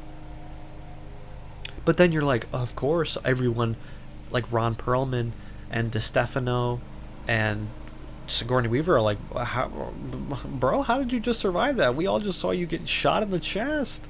And it's revealed that Call is actually a synthetic. She's an android, like Bishop and Ash from the first two movies. She's a robot. And, like, because it's revealed Sigourney Weaver, like, goes inside Winona Ryder's coat, and she's like, yeah, you have a giant gaping wound right here, and your blood is milk white, like the synthetics are in this movie. And it's revealed that Call is like a special type of synthetic, like android.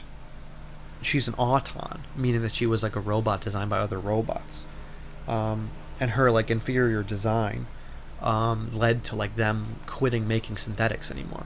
And all of this is revealed by DeStefano, Tuco's character, because he's like, for some reason, obsessed with robots, and he's like, wow, I can't believe you're really one of those autons. Like, you're like the last of your kind. They only made a few of those before they stopped making synthetics altogether.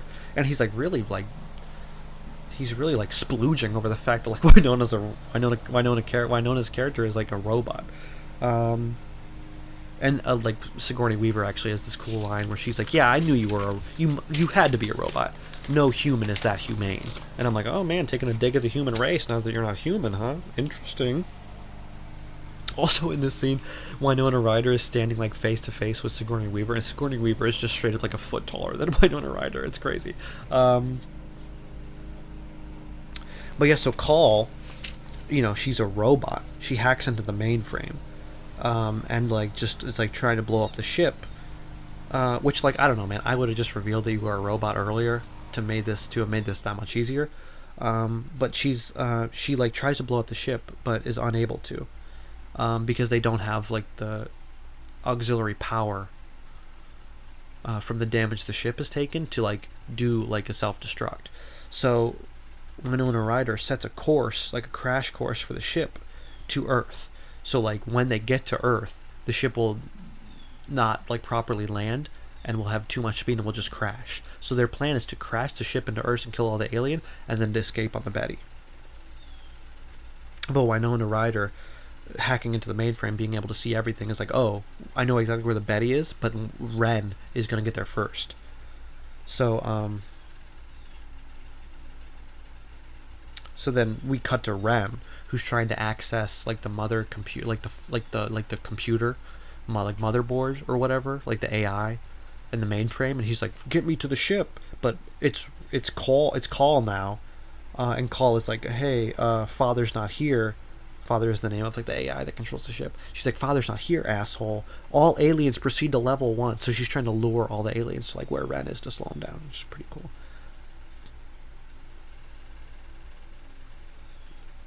So it's at this point that the weirdest whole moment of the movie happens, because they're journeying on. They're trying to get to the Betty, and Ripley like feels like these proverbial shock waves, like utter throughout her like mind and like her senses, and she's like, oh my gosh, the alien queen is in pain. I can feel the alien queen in pain for some reason. I don't know what's going on. And then at this point, she is sucked through the floor.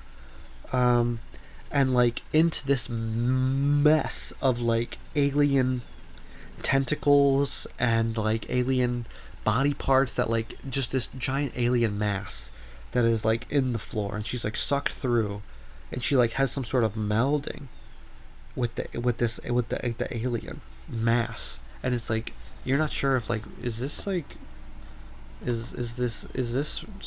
Sigourney Weaver like having sex with the alien?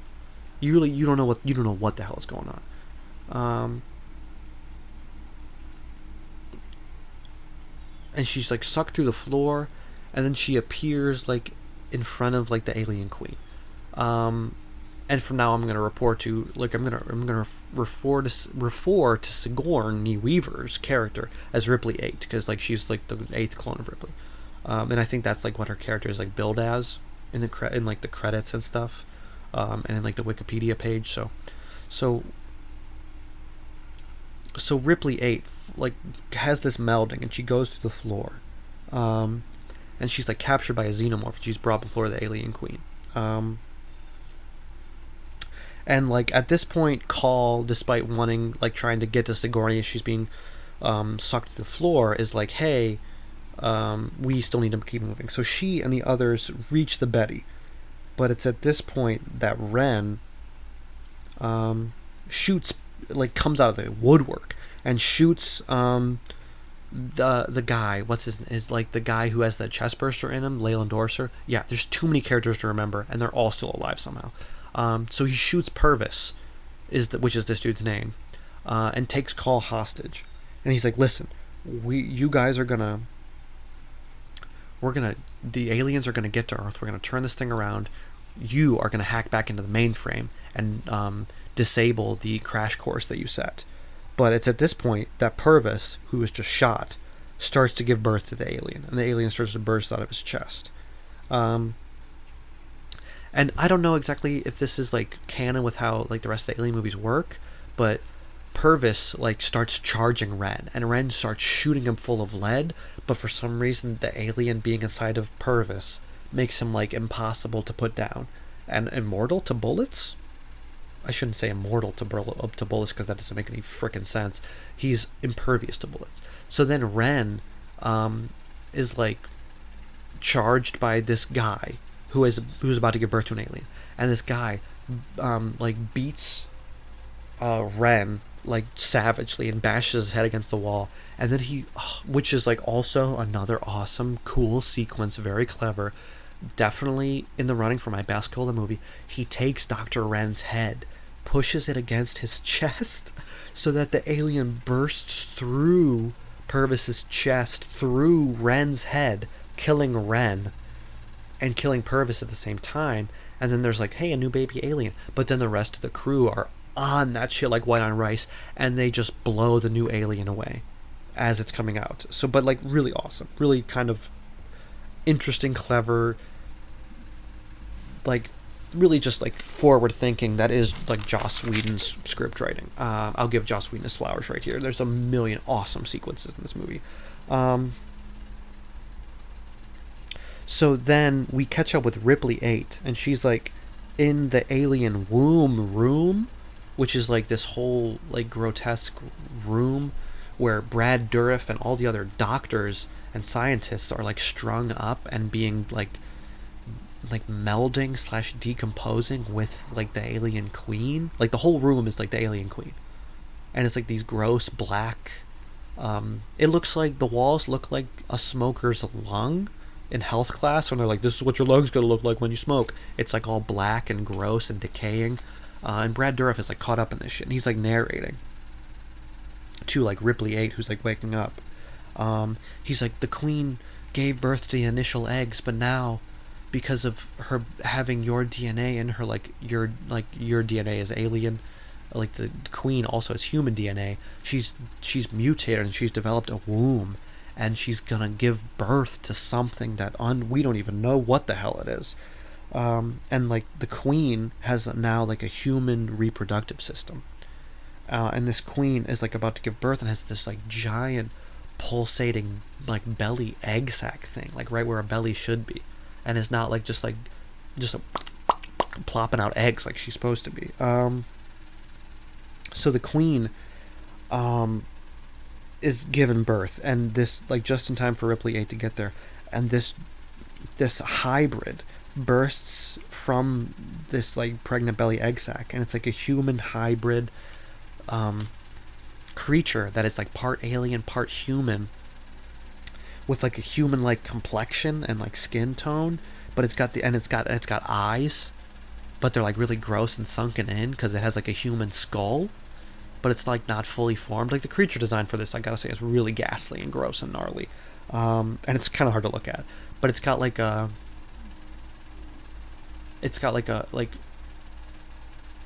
I don't even know how to describe it.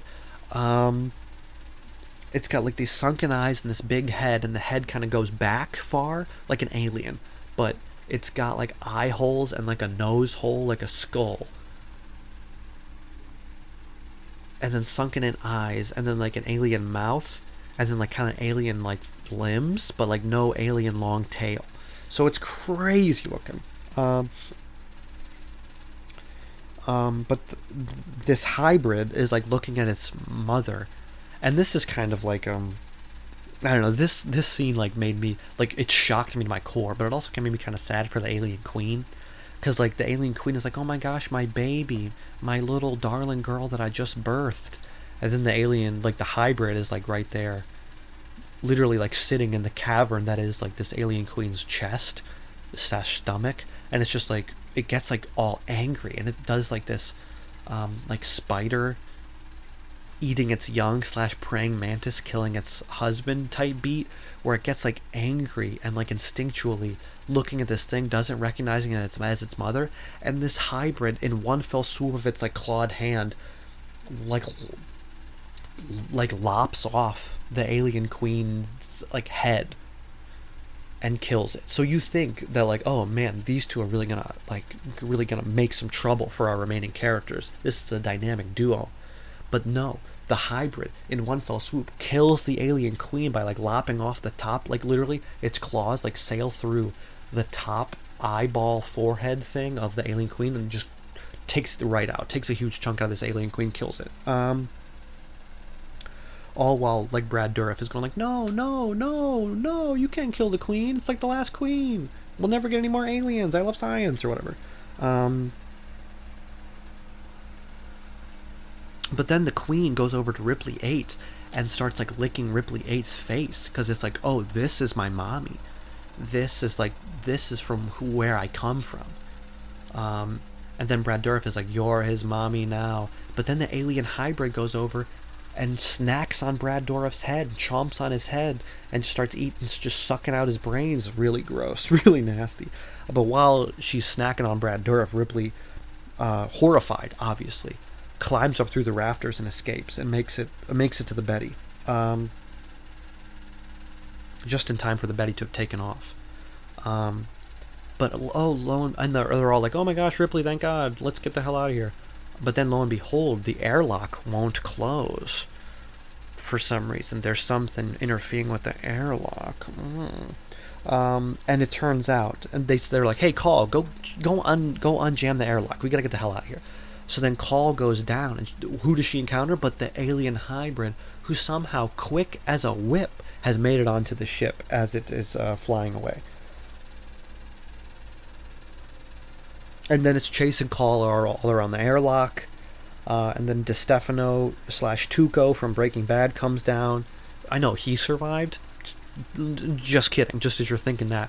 The hybrid grabs Tuco's head in his hands and just squeezes it, crushes it like a grape. It's really disgusting. I literally wrote yuck in my notes because it just explodes like a bloody grape. But yeah, so like, and you see like the body of this hybrid more, and it's like has haunches like an alien, but it's like kind of wide and broad like a man's body. But Ripley 8 arrives just in time, because, Call's been gone for a while now, and they're like, where the hell's Call? Where the hell's DeStefano? But then Ripley 8 shows up, and then she saves Cal and embraces the alien hybrid. And like the alien hybrid and her are like hugging, and it's actually like a really tender moment. And you're like, oh man, is Ripley 8 actually going to embrace this ghastly foul creature as her offspring? But it's a trick. And this part of the movie is actually, I gotta say, almost unwatchable, because it's kind of like heartbreaking. Like, I don't know, like Ripley had to like embrace this monster thing to like calm it down, just enough to formulate a plan. But it's like kind of sweet when they're embracing, and it's like mother and child. And you know how like you have a mother and you embrace your mother and it's sweet, and you would never want your mother to betray you and kill you. But that's exactly what Ripley does to this being, because like Ripley, this thing has like this sharp, gross body, and like Ripley's like caressing it and accidentally like cuts herself. So like she starts bleeding, and then she flicks blood on like a window in the airlock, and the acid melts through, like fizzles and cracks and melts through the glass, causing a breach, which causes air, of course, to just get rapidly sucked out of this hole, because that's how space works. Like the vacuum of space will suck everything out into it. And it, oh my gosh, in like perhaps the grossest, saddest sequence I've ever seen in this movie, like nearly makes this movie almost unwatchable. I'll warn you. Like again, there's been so many awesome sequences. The creature effects in this movie are so awesome, but this is horrifying. Because like the hybrid, Ripley's baby, which we just saw it hug and embrace, and it's clearly like a misunderstood creature that like she is kind of responsible for, just gets spaghettified throughout this little hole, which is like the forces of space and gravity, or lack of gravity, I don't even know, tugging on this creature, like just rips this creature apart and like condenses it and turns it into spaghetti, basically, to get it to be able to suck through this tiny hole. But that's like the force of space sucking this thing out, and just like it rips this creature apart. And this scene is so brutal.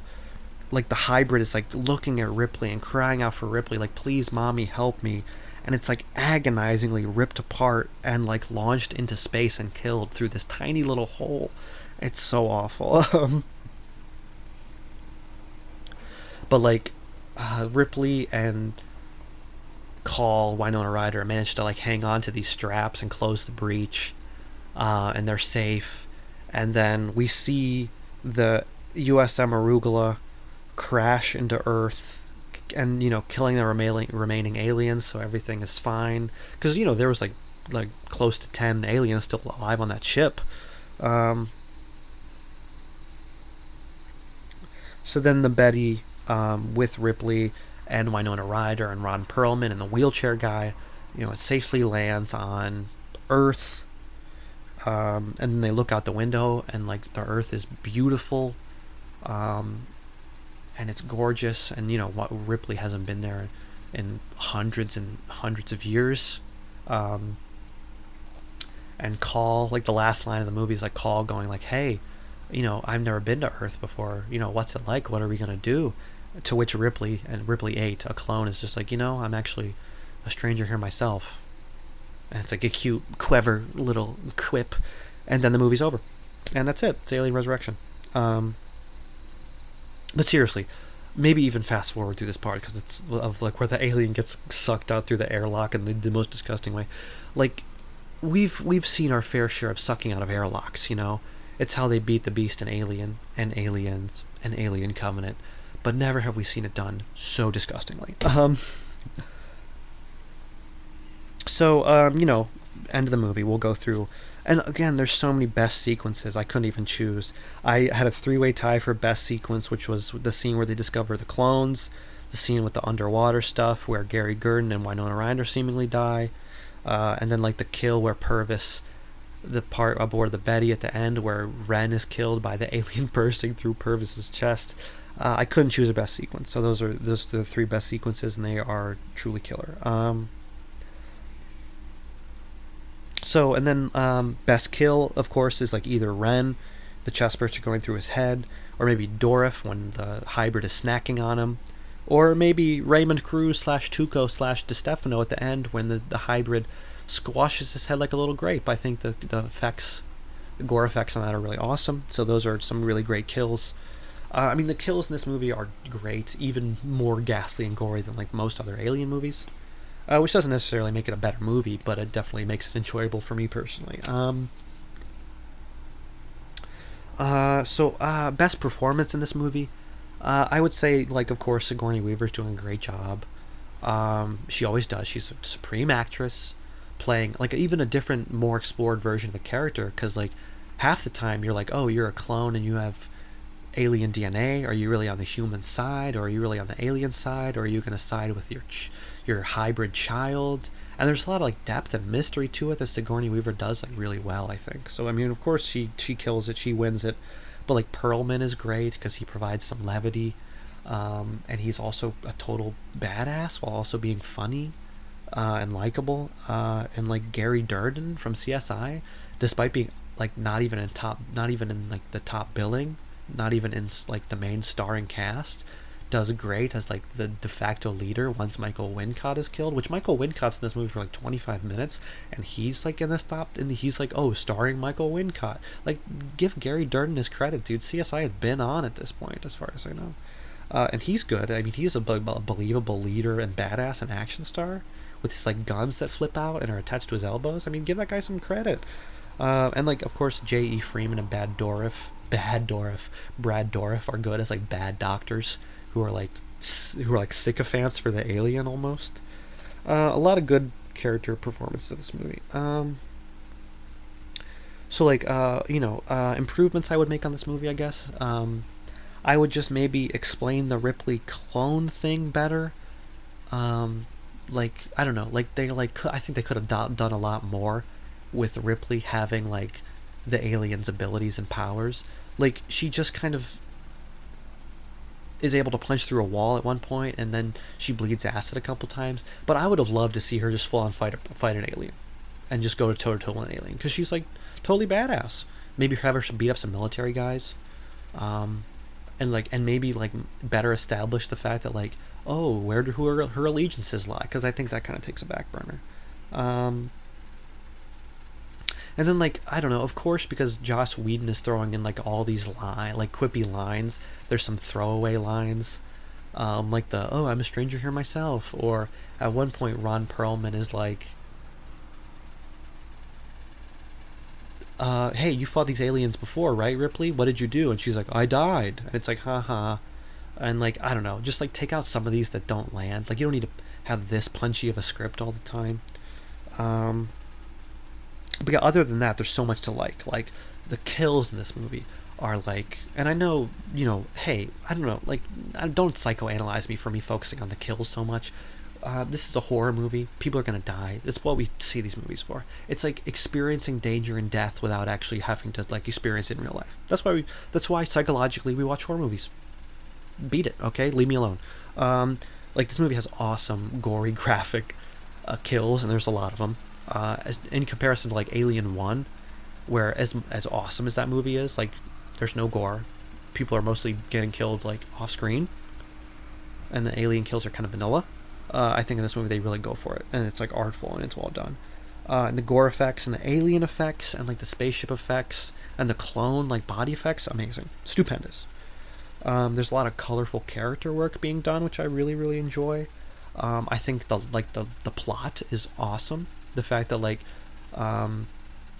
they resurrect Ripley, and then as a result, there's aliens about again, and the aliens need to be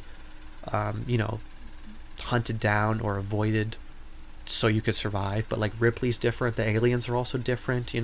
The alien queen gives birth to a hybrid, which is a huge twist. I just think the script is great. And there's like twists, turns, something old, something new. It's just a lot of fun. And in conclusion, I would just say that this is really like a thrilling, shocking, like, I know that's like, oh, vague, but it's like a lot of the stuff in this movie straight up shocked the shit out of me, and it like startled me, and I was just like, whoa, I didn't expect that. Really kind of keeps you guessing. It's great fun, a lot of fun movie. Like I said, like, a lot of colorful characters, doing a lot of weird stuff, but like the aliens are doing a lot of great stuff. I mean, the underwater scene is so cool. The Purvis kill with like Dr. Wren getting the alien through his head is so clever. The clone stuff is like heartbreaking, and like, I think that's what they were trying to go for with the hybrid death at the end, but it was just too shocking and too horrifying. But it's everything you like about Alien plus a whole lot more. Truly like a worthy addition of this franchise. Like, I think you could literally go like 1, 2, 3, 4, and then boom, perfect. You don't need, what else do you need? Truly, honestly. So yeah, I guess I'll go through some trivia real quick, to wrap things up as I usually do, courtesy of IMDb. Some interesting ones, of course, naturally. Honestly, this one though, I scrolled through the trivia, and a lot of it was not interesting, and a lot of it was the same stuff over and over again. This one was kind of a trivia slog, but there's some good ones. Sigourney Weaver originally refused to do a fourth Alien film, this film, and then when asked why she changed her mind, she replied, "They basically drove a dump truck full of money to my house." Which is truly hilarious. I mean, like, at least she's honest. I appreciate the honesty. I respect it. They did pay her $11 million to come back and do this movie. So, how can you not? When pre-production was underway, the original Alien Queen, like puppet, I guess, could not be located, and the molds that were used to build it were damaged beyond usefulness. So fortunately, the original life-size puppet was located in the personal collection of an avid Alien fan. So I thought that was really cool. How they had to literally be like, "Hey, I know you bought this in an auction or whatever, but can we use it for the actual movie?" I'd be like, "Fuck yeah!" As long as I get it back. I guess Sigourney Weaver, like I said, did really make that behind-the-back half-court basketball shot. It was half-court. I thought it was a three. It was half-court basketball shot. After 3 weeks of basketball practice. I guess they had numerous takes, dozens and dozens of takes, and they were about to be like, "Yeah, Sigourney, just give it a rest." And I guess on the last try, she made it. And I guess it was so, the air was so electric that Ron Perlman broke character and began smiling and screaming, and people were clapping. And they had to edit that out. But it's unfortunate because I guess the ball, because of the way it was shot, and they didn't expect her to make it. The guy didn't make it a wide shot in time, so that the ball goes out of the frame and comes back into the frame and makes it. So it kind of looks fake, but it is certifiably real. Actor Ron Perlman he actually nearly drowned while filming the underwater sequence. At one point when trying to surface, he hit his head on a sprinkler in the ceiling, knocking him out cold. But I guess he was rescued by nearby film crew members. It's crazy. I guess this underwater scene, as awesome as it is, was very troublesome to shoot. The full-size newborn animatronic puppet that shows up at the end, as horrifying to look at, like I said, originally was filmed with genitals that were a mix between male and female. And that this had to be digitally removed on studio orders, and thank God, because that would have been just enough.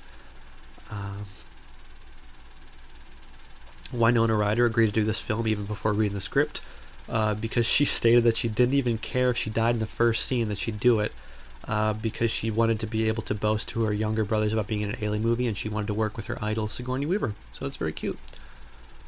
In order to heighten contrast, cinematographer Darius Kanji added silver to the printing process, so the end result was had darker and richer colors and gave everything a metallic tinge. He also used an electric blue tint for the underwater sequence. Like I was saying earlier, this guy's a master, and the movie looks amazing as a result of this stuff he did. The underwater sequence marked the first time that Winona Ryder had gone underwater since a near-drowning incident that happened to her when she was 12. The actress suffered a complete anxiety attack on the first day of filming on the underwater set, but she refused to use a body double and eventually just got over her fear. Sigourney Weaver, like I said, was paid $11 million to come back as Ripley, which is the entire budget of the first original Alien film in 1979. Interesting. The underwater segment was shot on a specially constructed soundstage on the Fox lot, which was converted into a permanent water tank. It took nearly half a week to fill it with water. The director, JPJ, spoke almost no English at the time of shooting. But he actually ended up learning enough English to do a director's commentary in 2003. So cool. The first line of the movie, which is "My mommy always said there were no monsters, no real ones, but there are," is actually a line from Alien said by Newt. So that's cool.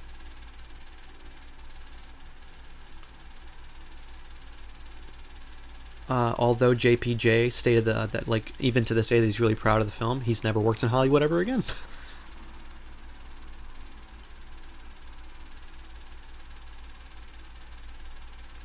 All of the spaceships in the film were miniatures. as visual effects supervisors, believe CGI was not effective enough to create realistic spaceships. So, and I think, it worked out. The spaceships in this movie, like I said, look awesome. The newborn skull, the newborn hybrid, was made of plaster, so it could be sucked out of the window into space easier. And each piece was eventually attached to a wire, so when struck against the window and cracked, each fragment could be pulled out one by one along wire. So that's really cool practical effects, I think. H.R. Geiger was not credited for this movie for his alien designs in the original, so I guess he wrote a dissatisfied letter to 20th Century Fox. Which I'm like, hey, give Geiger his credit. So the okay, where was I? Sorry. Oh, the newborn model of the hybrid creature was actually mounted on a crane and incorporated a complex hydraulic system governed by a motion control computer, and it was actually like servo operated face structure, and like it took 9 puppeteers to operate, and it's like one of the most complex animatronics ever created, I guess.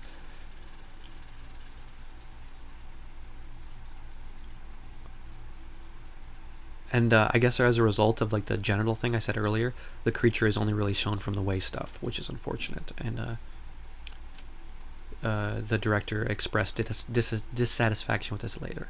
And speaking of dissatisfaction, I guess Joss Whedon was not a fan of the final film, despite the fact that they didn't deviate from his script really at all. I guess he just didn't really like the way lines were delivered or things were shot or done, and he just he like bashes this movie continuously. And another Joss Whedon thing, I guess the newborn creature he designed was drastically different to the one featured in the theatrical edition.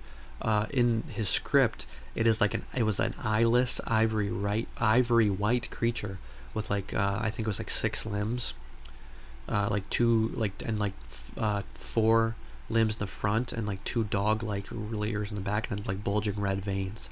Which I don't know why, if it's like a hybrid creature between an alien and a human, it would look nothing like either of those two. I'm glad they went with another direction on that.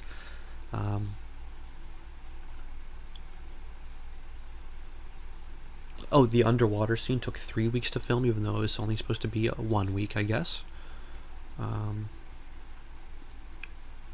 JPJ originally wanted to cast a woman as the main villain, as Dr. Wren, but the studio refused because the film already had 2 female leads. Peter Jackson was asked to direct, but declined, as he apparently could not get excited about another alien film. Shut up, Peter Jackson.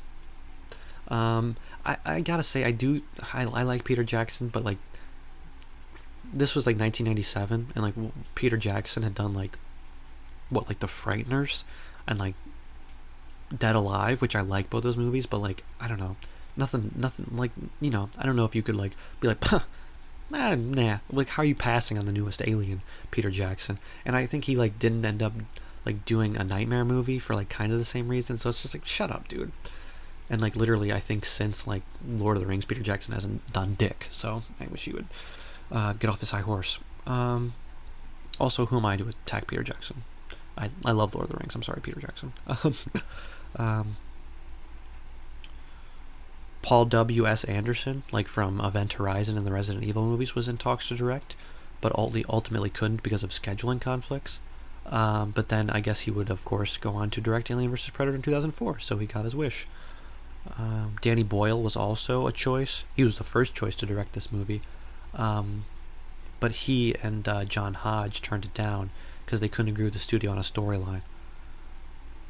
Which, like, I think Danny Boyle would then do like Sunshine. So I think people, and like Paul W.S. Anderson did Event Horizon. So I think people wanted to do a space movie, but not like an alien movie, it seems.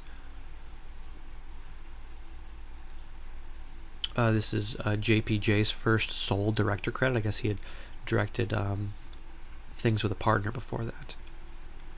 I guess Bryan Singer too was in talks to direct.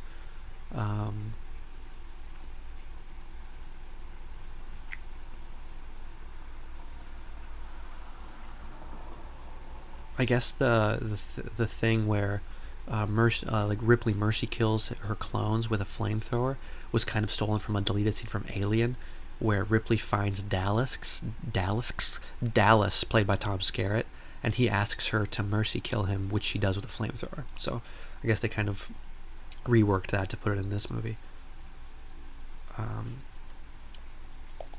I guess the original script and then like the extended version on the Alien Quadrilogy pack that I didn't watch this time because I want to do the theatrical, but I guess there is a scene at the end where instead of finding like a paradise kind of Earth, they arrive on Earth and they step out in the ruins of Paris because like the Earth is like it's like post-apocalyptic type beat.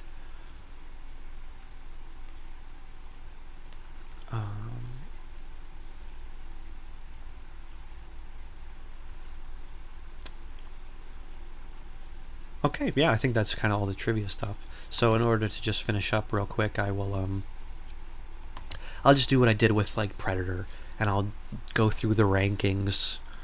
I think I just like to do this with these big franchises, just to like go through like popular public opinion, and like I love ranking stuff. So I think ranking these movies like this is like interesting, and I like to just like see what other like writers think, and to see what like in comparison to what I think, and then you can compare it to like what you think. Like come up with your own Alien rankings, and then see where we all differ, I suppose. So yeah, I got and I'll put I always say that I'm gonna put the article links in the show notes, but then I think most of the time I forget, like I definitely did with Predator. So, but this time I swear I will. I'll make a note to remind myself. So the first thing I'm gonna do is the first article I'm gonna talk about is a Collider article from Haley Fouch from 2020, which ranks every Alien movie from worst to best. So this one has AVP Requiem coming in last. I think every single one of these does, just like all the Predator articles last week did too. But then Alien Resurrection is like right above those at number 6, according to Collider. So yeah, not a very well beloved installment by fans. And then Covenant, then Prometheus, then Alien 3, Aliens, and Alien. And like Alien is usually the favorite, I think, and then Aliens is like a close second. So then we go to MovieWeb, and it's the same thing. Alien is the best, followed by Aliens, and then surprisingly Alien Covenant, Prometheus, Alien 3, Alien vs. Predator, Alien Resurrection at number 7, and AVP Requiem at number 8.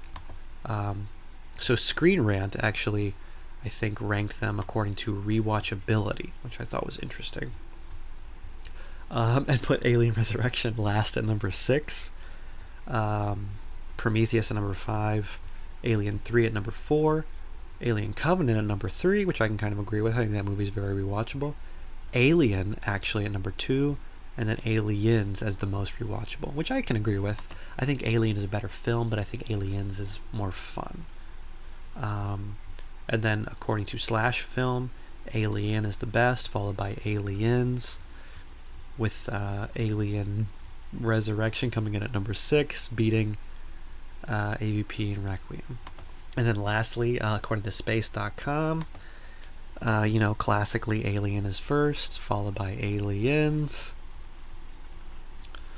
followed by Prometheus, was shocking, then Alien 3, and then Alien Resurrection number 5, hey, and then Alien Covenant number 6. So that's the highest ranking we've had for Alien Resurrection, is Space.com.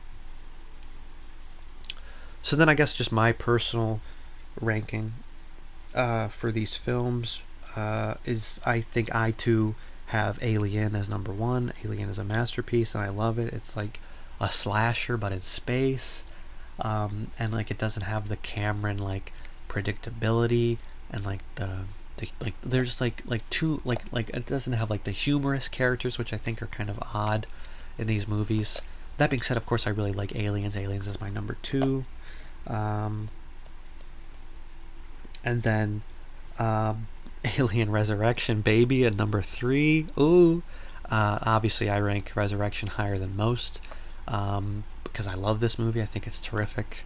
But that being said, Alien 3 rose in my esteem, and I think Alien 3 is definitely right on the heels of Alien Resurrection, in that they're both very, very worthy installments in this franchise, despite what other people think.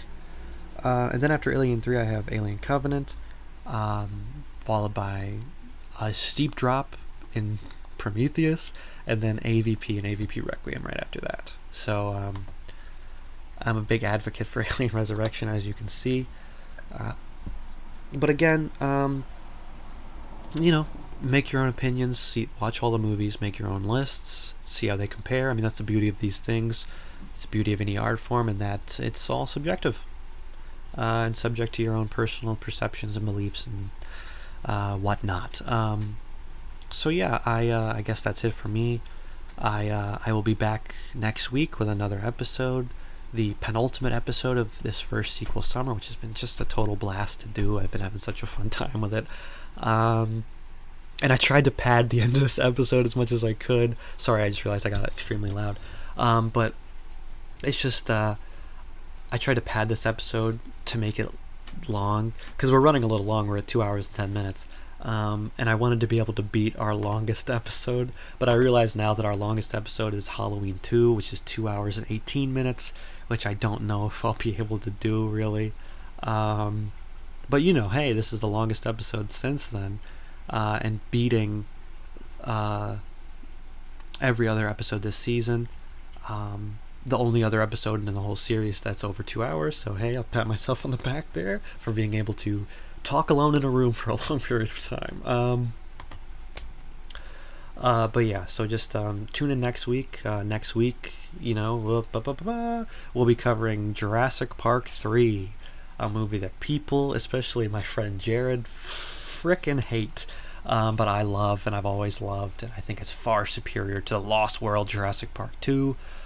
So we'll be covering that masterpiece next week, and then we'll just have one left. So I'm excited for it, and I'm excited for everything to come, and I thank you for giving me your time on this day or whatever day you decide to watch, and I hope you're having as much fun with these movies as I am, and I hope you enjoy Alien Resurrection and my thoughts on Alien Resurrection.